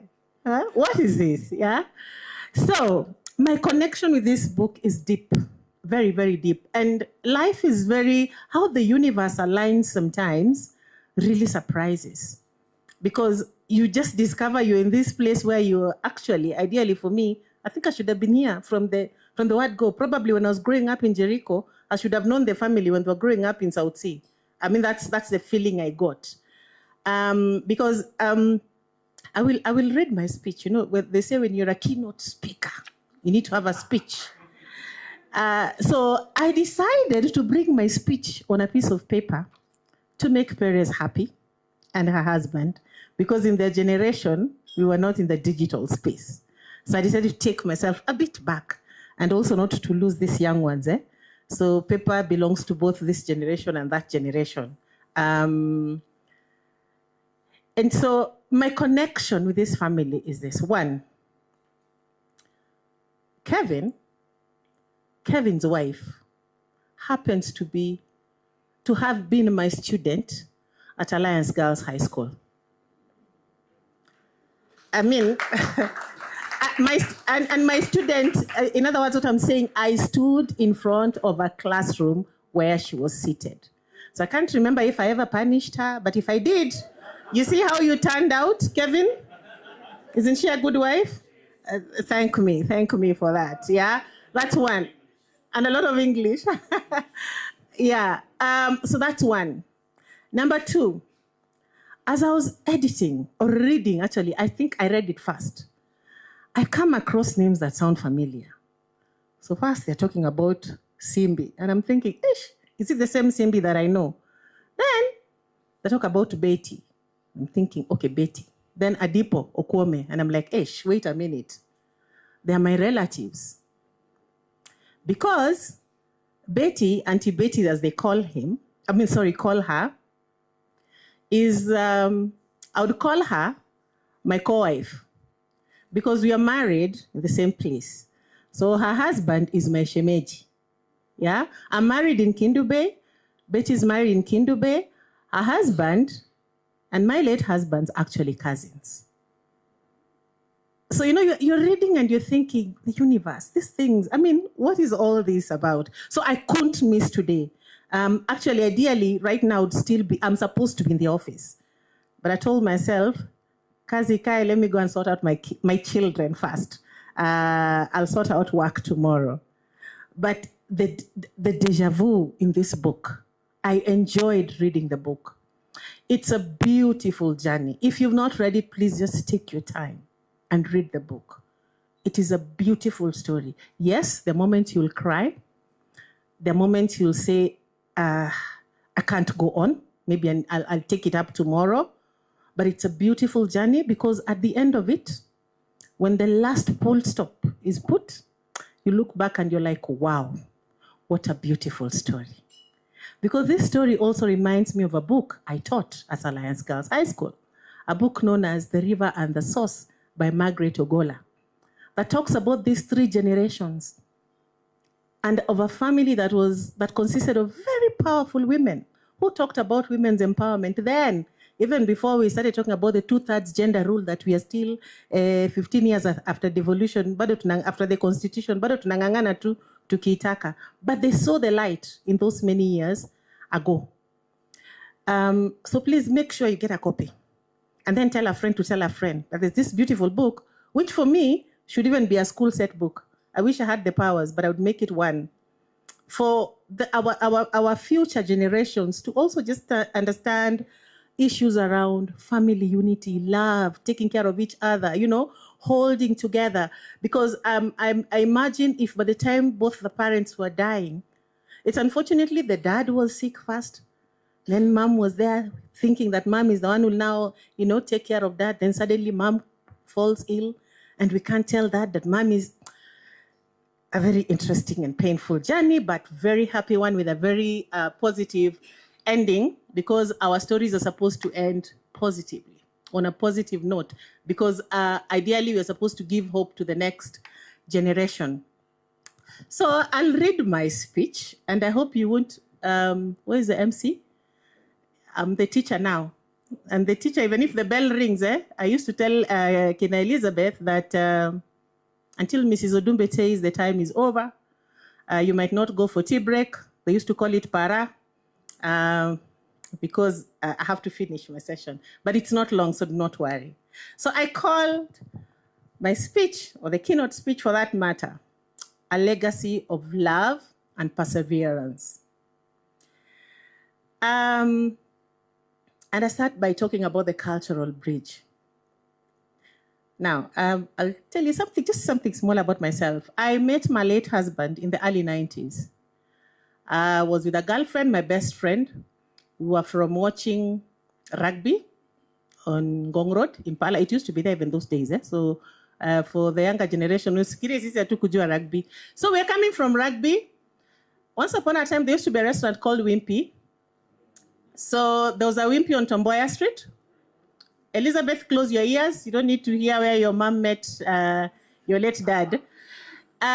So my girlfriend and I, we walk into Wimpy. Of course, the little pocket money we had was still in campus. So we decide to eat some chips nanini before we go home. So there's this guy seated at the next table, and he's all alone.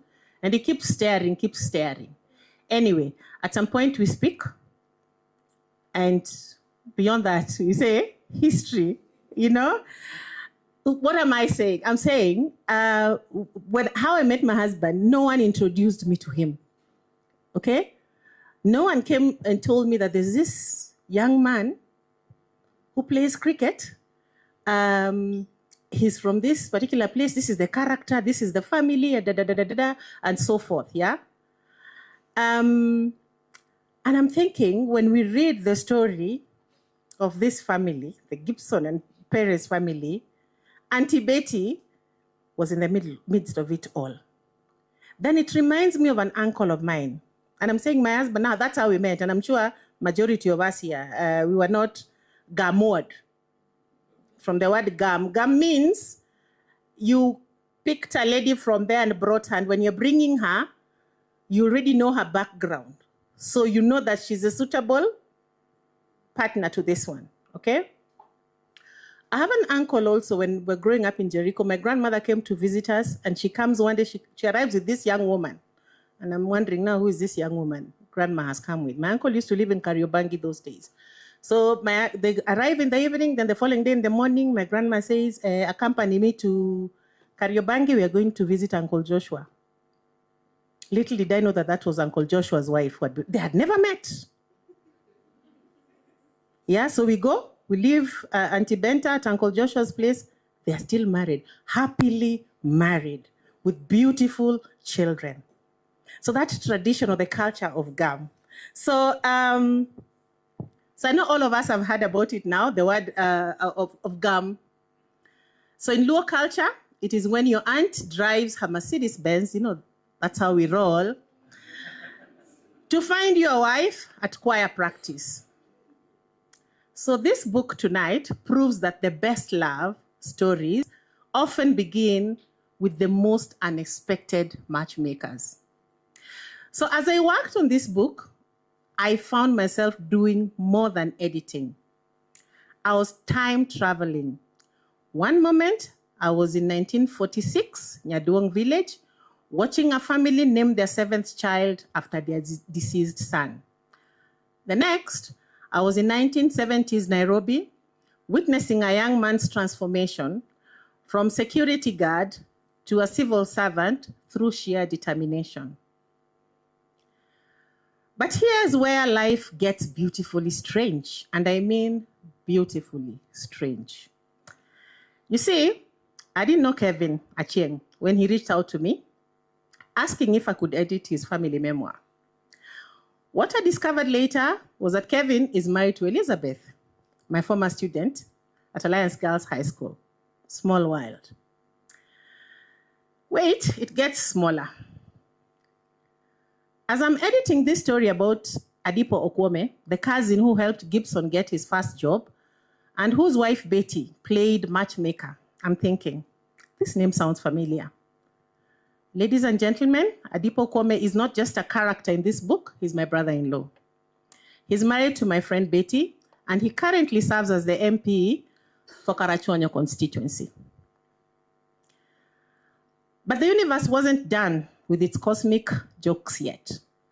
As I'm editing Kevin's story of 4 generations of strong women, from Hulda to Perez to the daughters, I kept thinking, I've read this before. And then it hit me. This mirrors the generational saga I taught at Alliance Girls, Margaret Ogola's The River and the Source. So both books trace the journey of families through colonial and post-colonial Kenya. Both celebrate the strength of African women, and both show how individual family stories become larger stories of our nation. So here I am, editing a book written by the husband of my former student about a family that includes my in-law, that echoes the themes of a book I taught for years. If that's not proof that some stories are meant to be told and some people are meant to cross paths, then I don't know what it is, or what is, sorry. Now, these coincidences felt like the ancestors conspiring to make sure this story reached the right hands for editing. And they actually reached the right hands. Now, I'll just quickly speak about the universal themes in this Kenyan story, because I want to call it a Kenyan story, Kenyan, African, Kenyan story. So this book brilliantly captures themes we all recognize. I'm sorry I'm using themes because I was a teacher of literature, so we used to teach themes, character, and so forth, plot. Some people would sleep in class when the plot is of a boring book. So, number 1, love transcending loss. So when young Gibson was named after his deceased brother, it wasn't just about replacing the lost child. It was about hope, refusing to surrender to grief. Then, the immigrant dream. Gibson's move to Nairobi mirrors every young person who has ever left home seeking something better, whether it's from rural Kenya to the capital or from one country to another. Gibson's children are, I think this family is a small UN, You're scattered all over, yeah? And you have a constitution, so how about a UN? Something similar to that, you can create one, okay? Third one, arranged love that becomes real love. Perez and Gibson's story reminds us that love comes in many forms. Sometimes it arrives in a Mercedes-Benz driven by your cousin's wife. Sometimes it's at Wimpy after watching a rugby match. Now, this book is full of a lot of culture, and that's why, I'll insist that each one of us must read it and tell your friend to tell another friend to tell another friend that it's a book that's rich in culture. It's a cultural treasure chest. So through editing it, I learned so many things, but I'll just share a few. Gibson and Perez's youngest child was nicknamed Tabu. Tabu ko hapa? What does tabu mean? Shida, sindio? Problems, yeah? It means problems in Kiswahili for those of us who do not understand Kiswahili. So imagine being nicknamed problem. You know, your friends are calling you problem, you know, because your birth required a C-section. Now imagine growing up and every time someone calls your name, they're literally saying, hey, problem. Why? Because this child's birth was so complicated, it required a C-section, which in those days meant the end of childbearing for the mother. So essentially, this child was named the one who caused so much trouble that mom can't have any more babies, Kevin. So talk about carrying the weight of families. The nickname was given with love because sometimes our greatest challenges become our most treasured gifts. The second thing, the practice of gum, of getting someone a spouse. And of course, many times it was the woman who'd be brought, it was not the man. But as much as the woman was brought, whoever was bringing the woman would also have done some background research on the man. They are not witches, they are not thieves, but the witch bit was the most common, yeah? You don't want your child getting married into this family of night runners and so forth.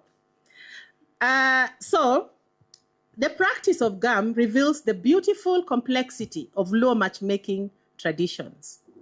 When Betty told Gibson, I'm going to look for a good girl for you to live with, she wasn't just playing Cupid. She was conducting what amounted to a comprehensive background investigation. The woman doing gum would research the potential bride's clan lineage, family relations, cooking skills, behavior, attitude, and her ability to care not just for her husband and children, but for the entire extended family. And if you read this story, you'll realize that this family, it was really an extended family. They had relatives coming to live with them, isn't it? So why such thoroughness? Because in Luo culture, Nyombo, which is, it's called what in Kikuyu? What do you call it nowadays? Rorashio, yeah, Nyombo is equivalent to Rorashio.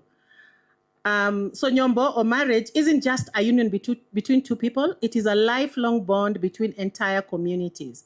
So when Betty drove her Mercedes-Benz to that choir practice, she carried the responsibility of two families' future on her shoulders.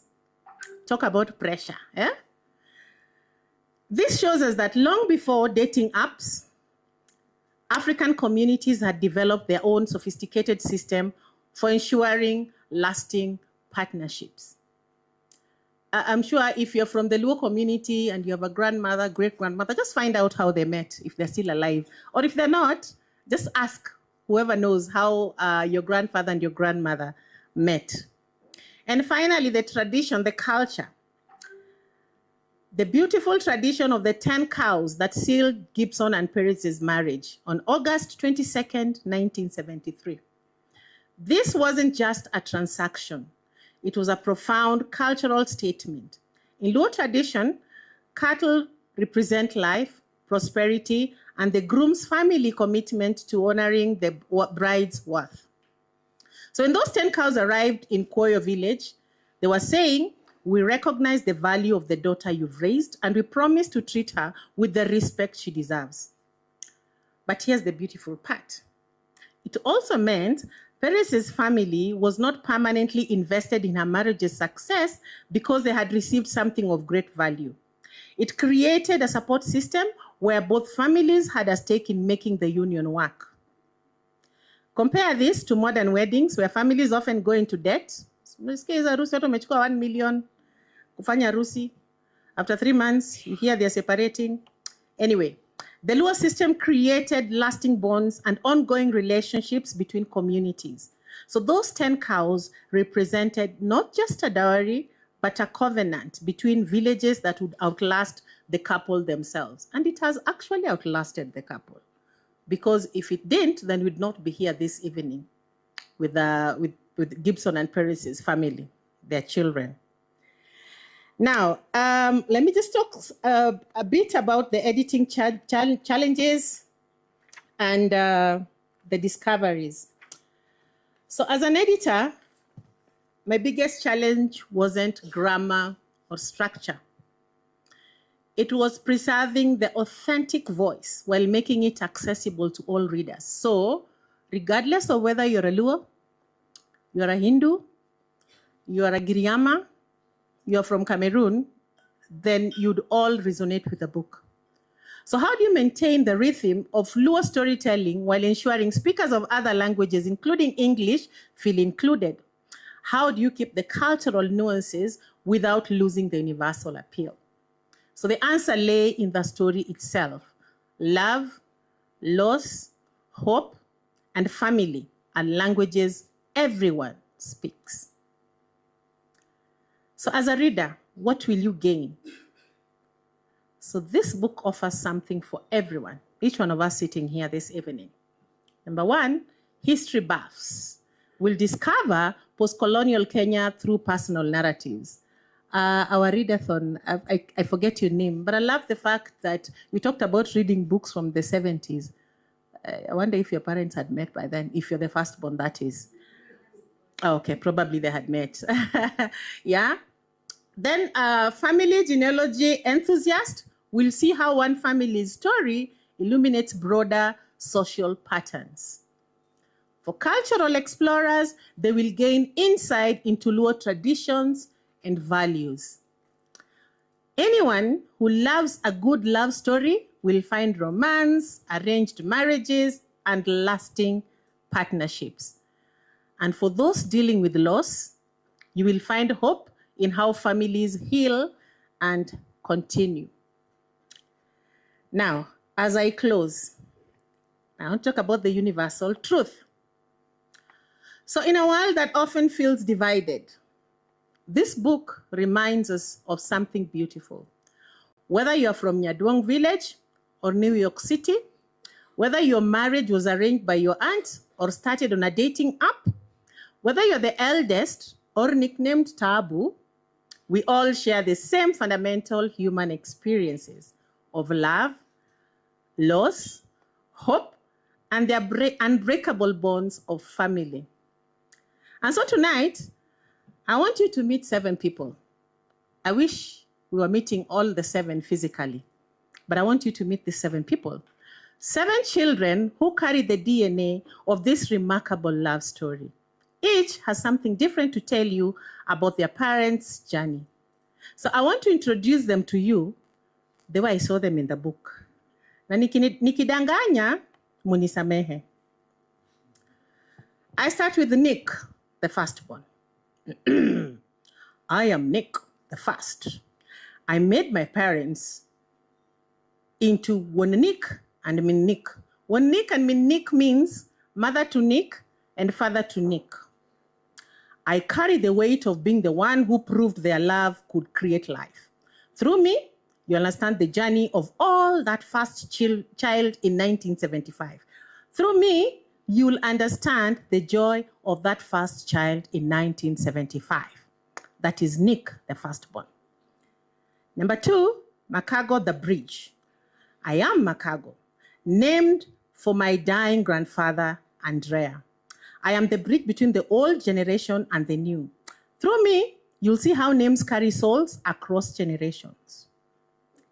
Number 3, Manok, the continuation. I am Manok, the third son. I represent persistence, the determination to keep building the family dream. Through me, you'll understand that love doesn't stop at 1 or 2 children. Then Elsie, the balance.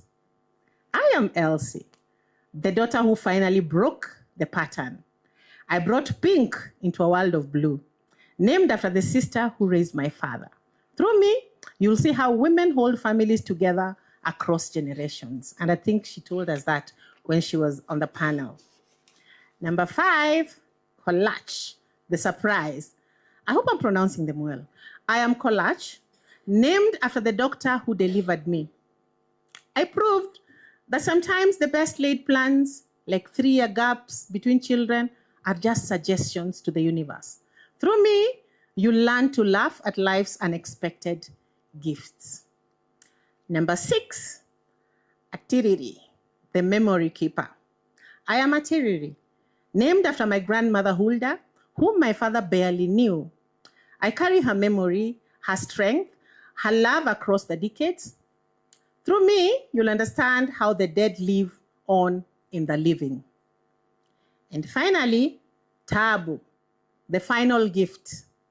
And I am Tabu, problem, the one whose difficult birth ended the childbearing years. But I prefer to think of myself as grand finale. Through me, you learn that sometimes our greatest challenges bring our greatest gifts. So these 7 voices live in every page of this book. So as their stories editor, I became their temporary guardian, their voice to the world. So tonight, I pass the guardianship to you. Thank you.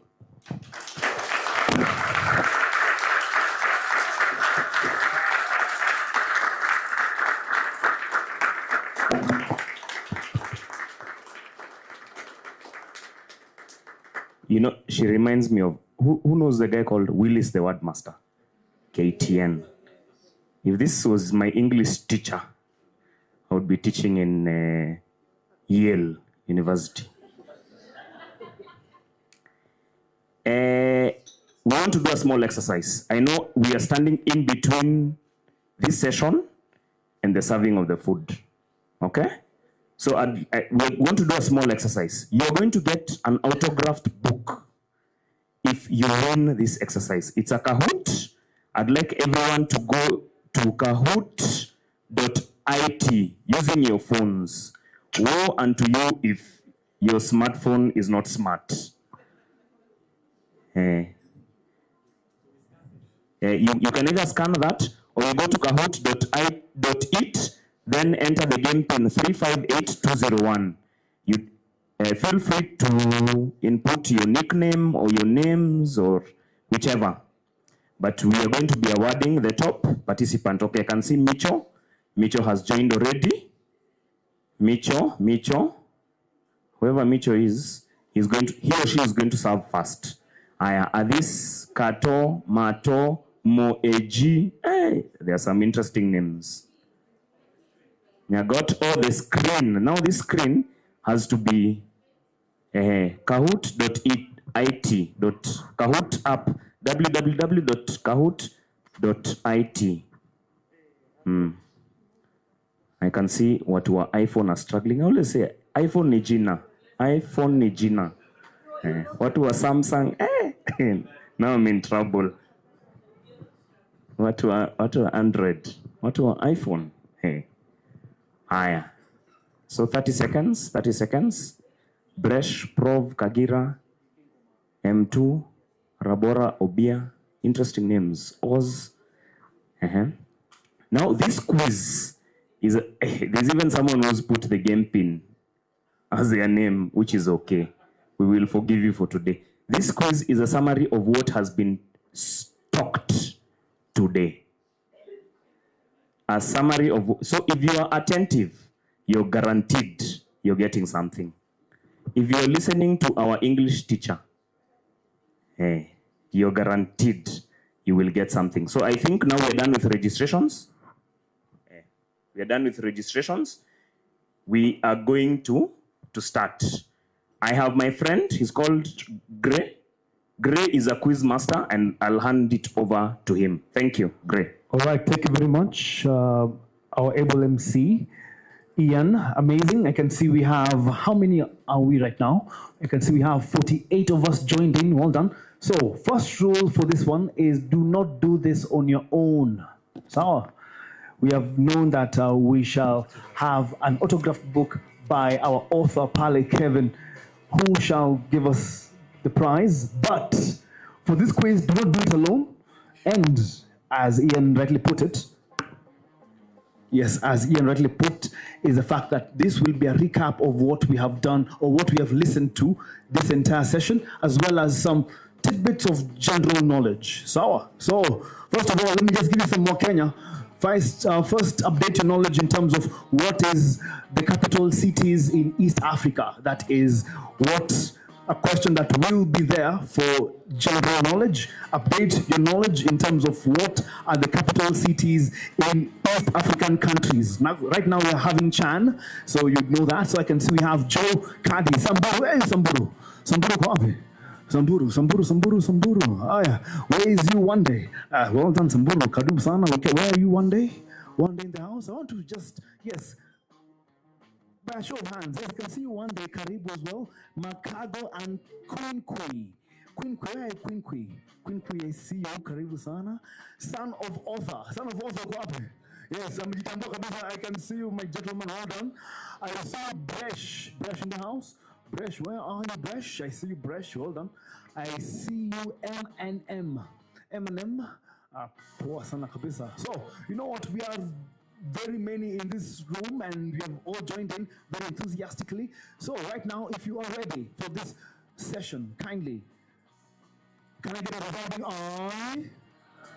Amazing. The eyes, with the eyes. Have it. Let's do this. Let's go, Quizmaster Brown. First question is on your screen, which is coming in the next 3, 2, 1.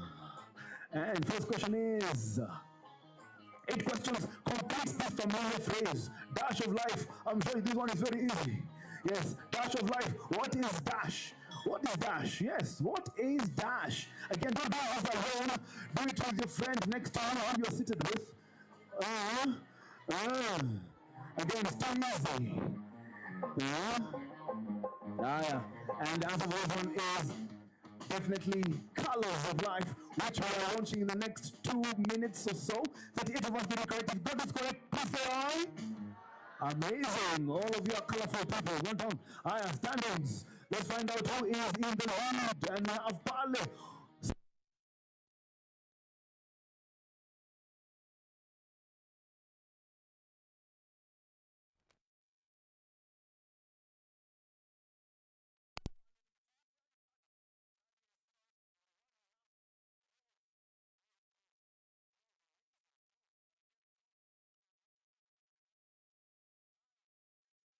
Number 2. Which U quality was mentioned first by Obia during the panel discussion? Yes, he was saying something. Which U quality? Yes, you shared that, right? Pale, answer. Yes, Obia. Yes, which quality did you share? Let's say it with 15 seconds and counting down. 37 answers keyed in so far. And the answer is not now, and the answer is Obia. Again, it's Patiwa to answer. Unity. Unity is indeed correct. Well done. So let's see who got this one again. 39 of you were very attentive. Amazing. Let's find out who was faster than the other. And we have Kadi Pale now in top spot. Amazing stuff, Kadi. Pro in second place. D, where are you, D? D in third place, amazing. Bresh in fourth place, Bresh, amazing. And we have Sally. Sally in number 5. Aya, number 3, let's go. We have, what is the capital city of Burundi? Again, this is now in general knowledge. Is it Gitega, Kayanza, Bujumbura, or Kigali? I told you, update your knowledge. Update your knowledge.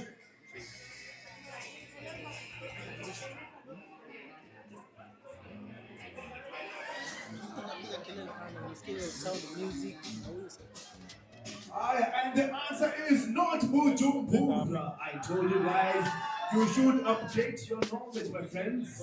So, it changed to Gitega in the year 2017. And you CBC, yes, CBC. With only 2 of you are getting right, and we have a majority ambao mumetegwa na Gitega. Standings. We have, well done, Mama Twins. Who called Mama Twins? Salongo. Amazing, Mama Twins. Apo sawa. And Mitchell is our highest climber. Well done, Mitchell. Where are you, Mitchell? Mitchell, go on. Mitchell is there. Apo sawa, Mitchell. Well done. Next question is number 4. Halfway point of this quiz is, what does the H in Hopper stand for? What does the H in Hopper stand for? Let's find out who was listening, or at least who knows stuff. Because you should know this one, because you're here. We are just mentioning Hopper, all the way, Hopper Foundation, Hopper family, all that. What does the H in Hopper stand for?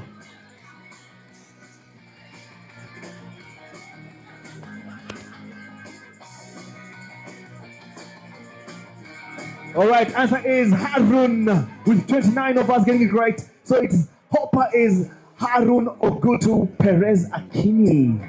Now you know if you didn't know. Standings. We have a new top 5 with Rabora Obia. Where are you, Rabora Obia? Well done, Rabora, in 5th place now. Son of Author in 4th place. I see you, Son of Author. Sally. Oh yes. Sally in 3rd place, Kadi Pali in 2nd place, and Mama Twins Pali still leading in top spot. Next question is number 5. We have, what does the C in South Sea stand for? Also completes the name of this 2015 movie, Straight Outta Dash. Yes, if you didn't know, now you know, because we've been hearing about South Sea. Yes, we lived in South Sea, and yes. So, now you know that the C in South Sea also completes the name of the movie, which is in 2015, Straight Outta Dash. Yes. What is the C in South Sea? And for all of y'all, I can see Pale. Oh yes, that is correct. And that is Compton. Compton with 16 of y'all getting it correct. Oh yes, South Compton. Now you know if you didn't know. Standings. We have standings. We have Rabora Obia now in top spot. Well done, Rabora. Son of Author Pale in 2nd place. Mutu, where are you, Mutu? Mutu in number 3, amazing Mutu. Mama Twins Pale number 4, and Makago. Where are you, Makago? Makago in number 5. Last 3 questions. Let's go. Number 6. We have, which high school was Andrew in? Dash school. Oh yes, had to represent, man. Had to represent. Yes, which high school was Andrew in? And he mentioned it. Were you keen enough? Actually, that was the same high school I was in as well. That's why. So, Tapala Pale. What were Alliance girls? What were Boma Pale? And so Andrew, he was in the greatest school in Kenya, which is Nairobi. Nairobi school, well done, if you got this one correct. Oh yes! Nairobi, that's the dash. The dash is what I'm looking for. Not Nairobi school, Nairobi is what I was looking for. Standings. Son of Author. Well done, Son of Author. Now in top spot. Clearly, your father will just do that thing for you now. We have Rabora Obi in 2nd place. We have Mama Twins in 3rd now. Last 2 questions for this quiz is number 7. What is the fastest animal in the entire animal kingdom? Is it the peregrine falcon? Is it the ostrich, the cheetah, or the sailfish? The fastest animal in the entire animal kingdom. And for all of y'all who will get this one correct, I will definitely woo again. Most of y'all come to Gitega Palibu Metegwa with cheetah. Answer is peregrine falcon, which is fastest when it is swooping down for its kill. Oh yes, cheetah is fastest on land, sailfish fastest on water, in water, and ostrich just runs fast. Standings. We have that one. We have Mutupale Makago. Some of them are still leading. And the last question for this session is number 8. We have, what is the first name of the author of The River and the Source? This fact was mentioned by Dorcas, our keynote speaker, and reference to it at some point during her speech, which is amazing. The name of the first name of the author of The River and the Source. All right, DJ Deep Q, get ready for Brown now. And For this one, let's find out 40 answers PD so far, and we shall do it in style in terms of congratulating the person who has won this one, and that is correct. If you got this one, please say aye. Please, let's rise up as we congratulate the winner kindly.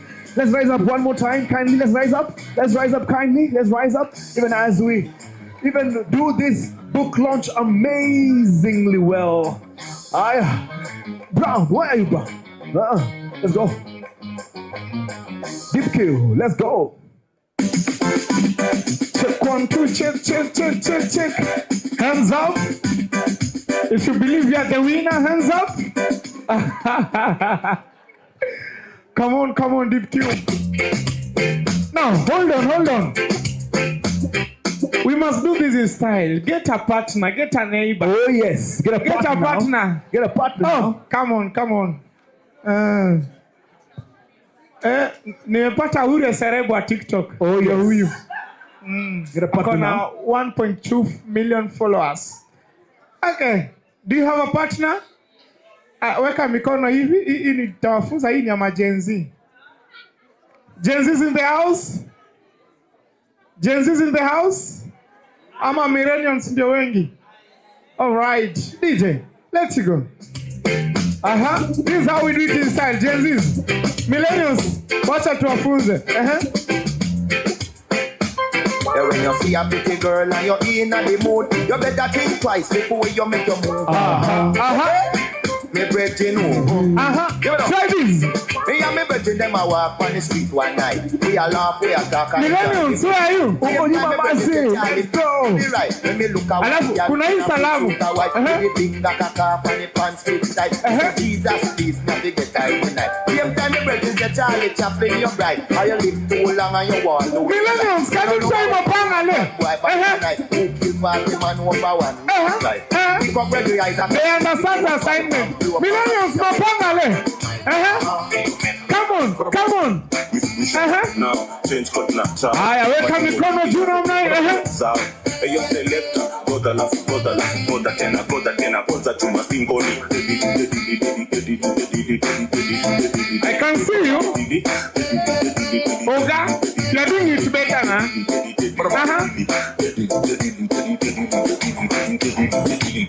Let's go.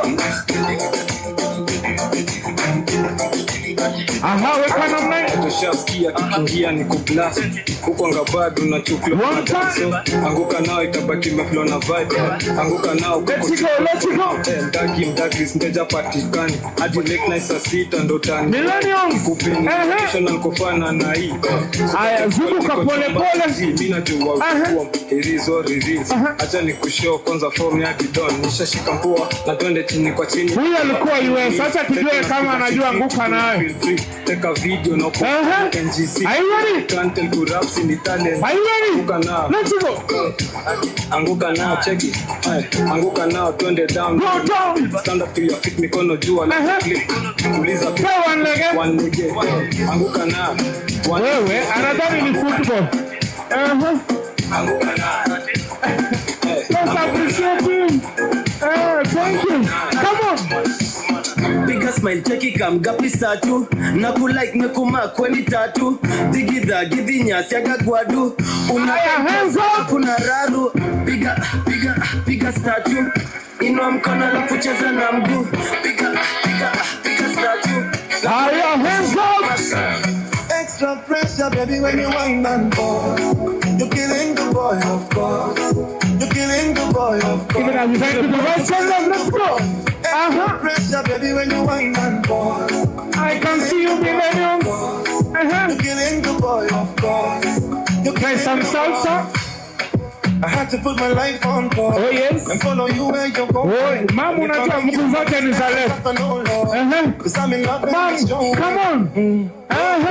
Can't separate, baby, no law. Keep me away. Oh yes, even as you launch Colors of Life in style. One more time. My girl, extra pressure. You wind and fall. You're killing the boy of soul. Come on. You're killing the boy of soul. Come on. You're killing the boy. Let's go. Extra pressure, baby, when you wind and fall.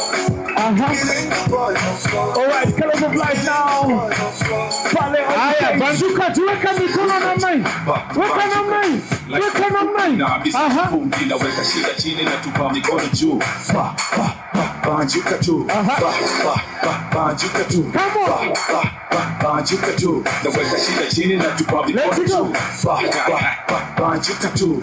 Nina come through niki rap to my 1-2. Na kwenye Let's go. Asiana sasa assignment better. Come on.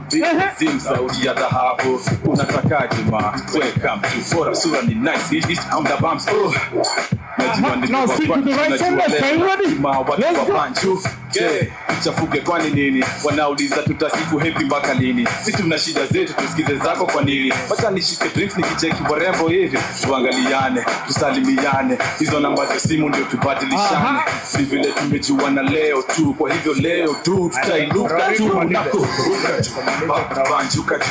Like mifupi na misi jifungi. Naweka shida chini na tupa mikono juu. Banjuka tu. Banjuka tu. Haya, weka mikono namna hii. Piga pole pole. This one we did it last time. Chini kwa chini, chini kwa chini, chini kwa chini, chini kwa chini, juu kwa juu, juu kwa juu, juu kwa juu, juu kwa juu, chini kwa chini, chini kwa chini, chini kwa chini, chini kwa chini. Amazing. Thank you, DQ. All right. So well done. And right now we want to award the winner of this quiz session, even as we formally launch Colors of Life. MC and take over entire place. Well done. We have to you mood number 2 and number 1. We have Son of Okoth. Where are you, Son of Okoth? Well done, Son of Okoth. Oh yes. Let's go. Yes. Let's go. Pale Bele. Winner Pale. Well done, Son of Okoth. It's a befitting way of launching Colors of Life, courtesy of our author Kevin Lapov. Well done. And amazing, man, amazing. Oh yes, Ian, take it away. Congratulations to you for sure. Well done.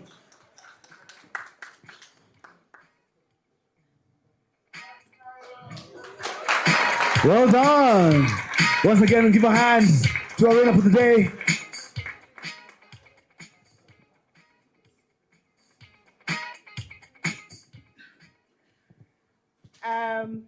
Okay, what a beautiful evening. What beautiful moves. We've danced, have been made to dance dances that I have no idea. In fact, I was about to tell him, put at least some rumba, kidogo, so are some of us whose bones are tired now. But anyway, all said and done, it's a beautiful evening. We are here because of a beautiful book and a beautiful family that we are learning so much from. And with that, I just want to say that this book, The Colors of Life, is officially launched.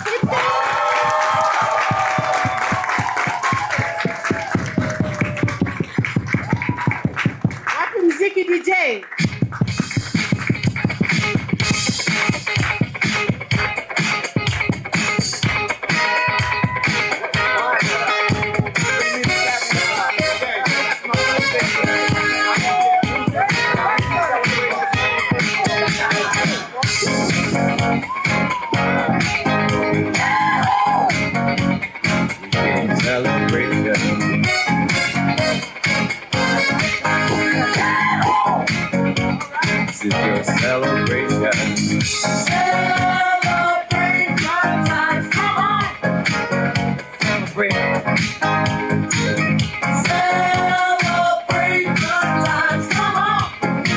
Let's celebrate. There's a party going on right here. A celebration to last throughout the years. So bring your good times. Oh yes. And your laughter too. We gon' celebrate. Come on, party with you. Come on now. Celebration. Let's all celebrate and have a good time. Celebration. We gon' celebrate and have a good time. It's time to come together. It's up to you. What's your pleasure?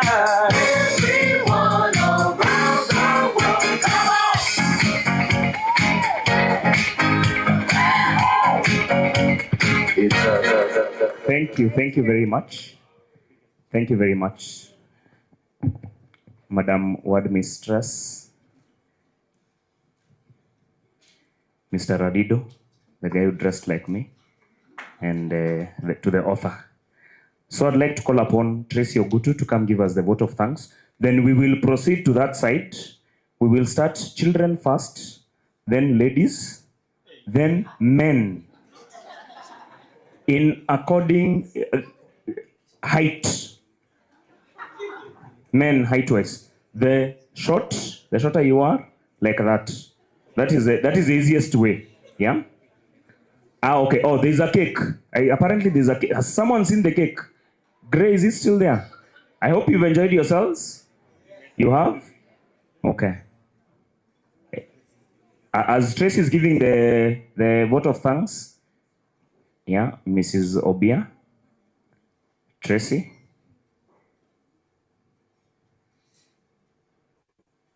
Karibu sana. Good evening, everyone. Well, it is an honor and a deep passion for me to stand here to give this vote of thanks on this launch, The Colors of Life, written by someone I deeply admire, my uncle, Kevin Achieng. So, Uncle Kevin, thank you for getting the courage to share with us a beautiful and honest reflection of your life. I'm sure it has inspired most of us who have read it. And as Mr. Radido here said, it does go through an emotional roller coaster. To the guests, the speakers, and our supporters, thank you for gracing us with your presence. And your love, your encouragement, your words, they've made this day even more special. To the team behind the scenes, the technical crew, the event coordinators, the organizers, thank you for your hard work and your seamless effort to making this day happen. And most importantly, to the audience, thank you for coming, thank you for listening, thank you for engaging. This kind of love, it really means a lot to us as a family. As we close, I just want to pray that this book, Colors of Life, it will all remind us of the strength of vulnerability, the power of presence, and the beauty of family. Thank you all, and may God bless you.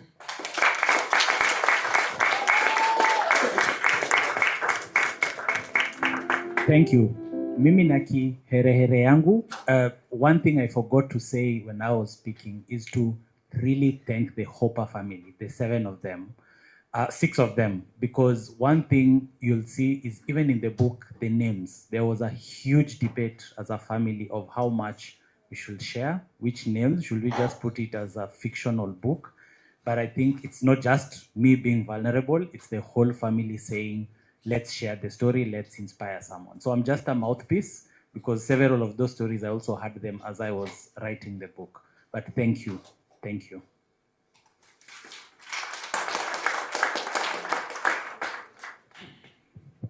So they can be cutting the cake as the children start serving. So I've been told I've issued discriminatory remarks. I take back my words. We are going to serve, men are going to serve in alphabetic order. Ladies are going to serve in reverse alphabetic order. So if you know your name is Z something, yes, like that. So children first, as the rest of us now continue. You can continue now engaging. There's no need of looking at the cake. You will be served at some point. DJ, some kidogo music. Gospel kidogo hapo. Yeah, thank you.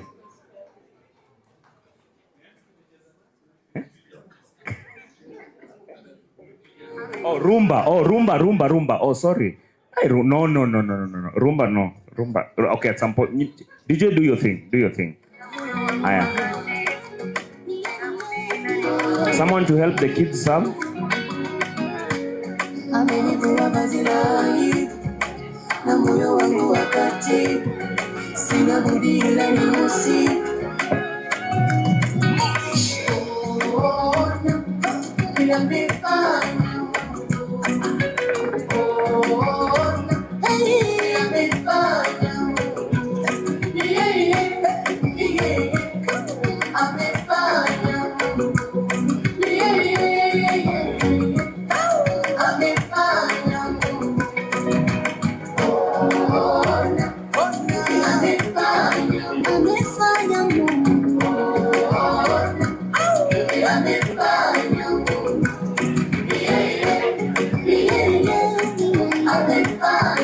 The family members, the seven family members or their representatives, let's have at least one of you here as the cake is being cut. Thank you. I hope the kids are being assisted to serve.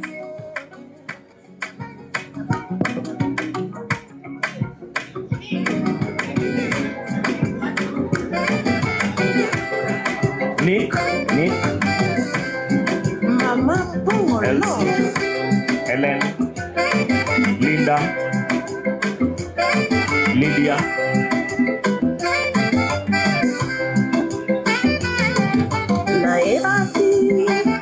suka sikokinga mae yanga ina mobali nangai kontalo moka ba mama tubalana tusukisa bilobela moya bato likola yanga ina sheri suka lilitama omina chape na yebaki suka sikokinga mae yanga ina mobali nangai kontalo moka ba mama tubalana tusukisa bilobela moya bato likola yanga ina sheri suka lilitama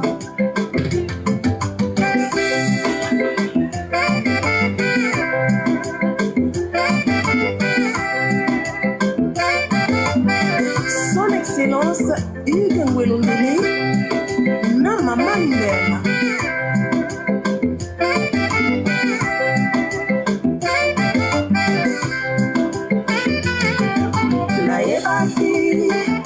suka sekokinga mae yanga ina mobali nangai pantalo moka ba mama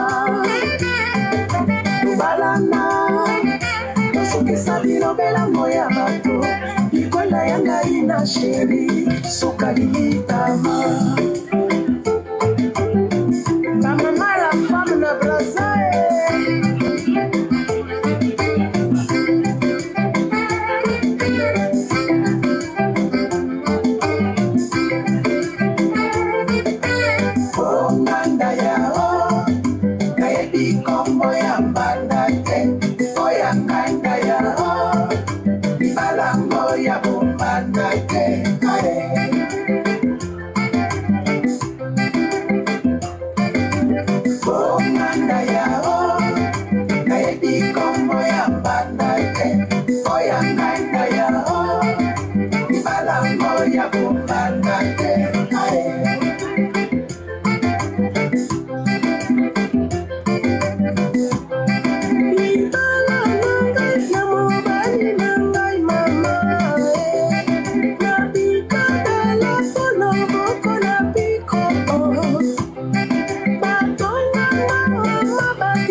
façon comme ça.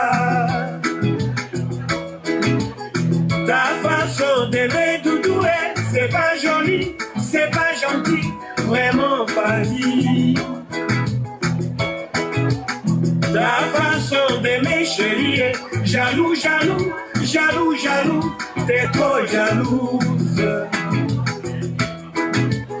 Tu vois même devant les gens, faire la tête, c'est pas gentil, oh ma belle. Parfois même devant nos invités, tu perds la tête, c'est pas gentil, oh ma belle. Hey, Fatimata, amour à moi. Hey, Fatimata, amour à moi. Ta façon d'aimer, c'est pas joli, c'est pas gentil, façon comme ça. Ta façon d'aimer, Doudoué, c'est pas joli, c'est pas gentil, vraiment fatigue. Ta façon d'aimer, chérie, jaloux, jaloux, jaloux, jaloux, t'es trop jalouse.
Yeah.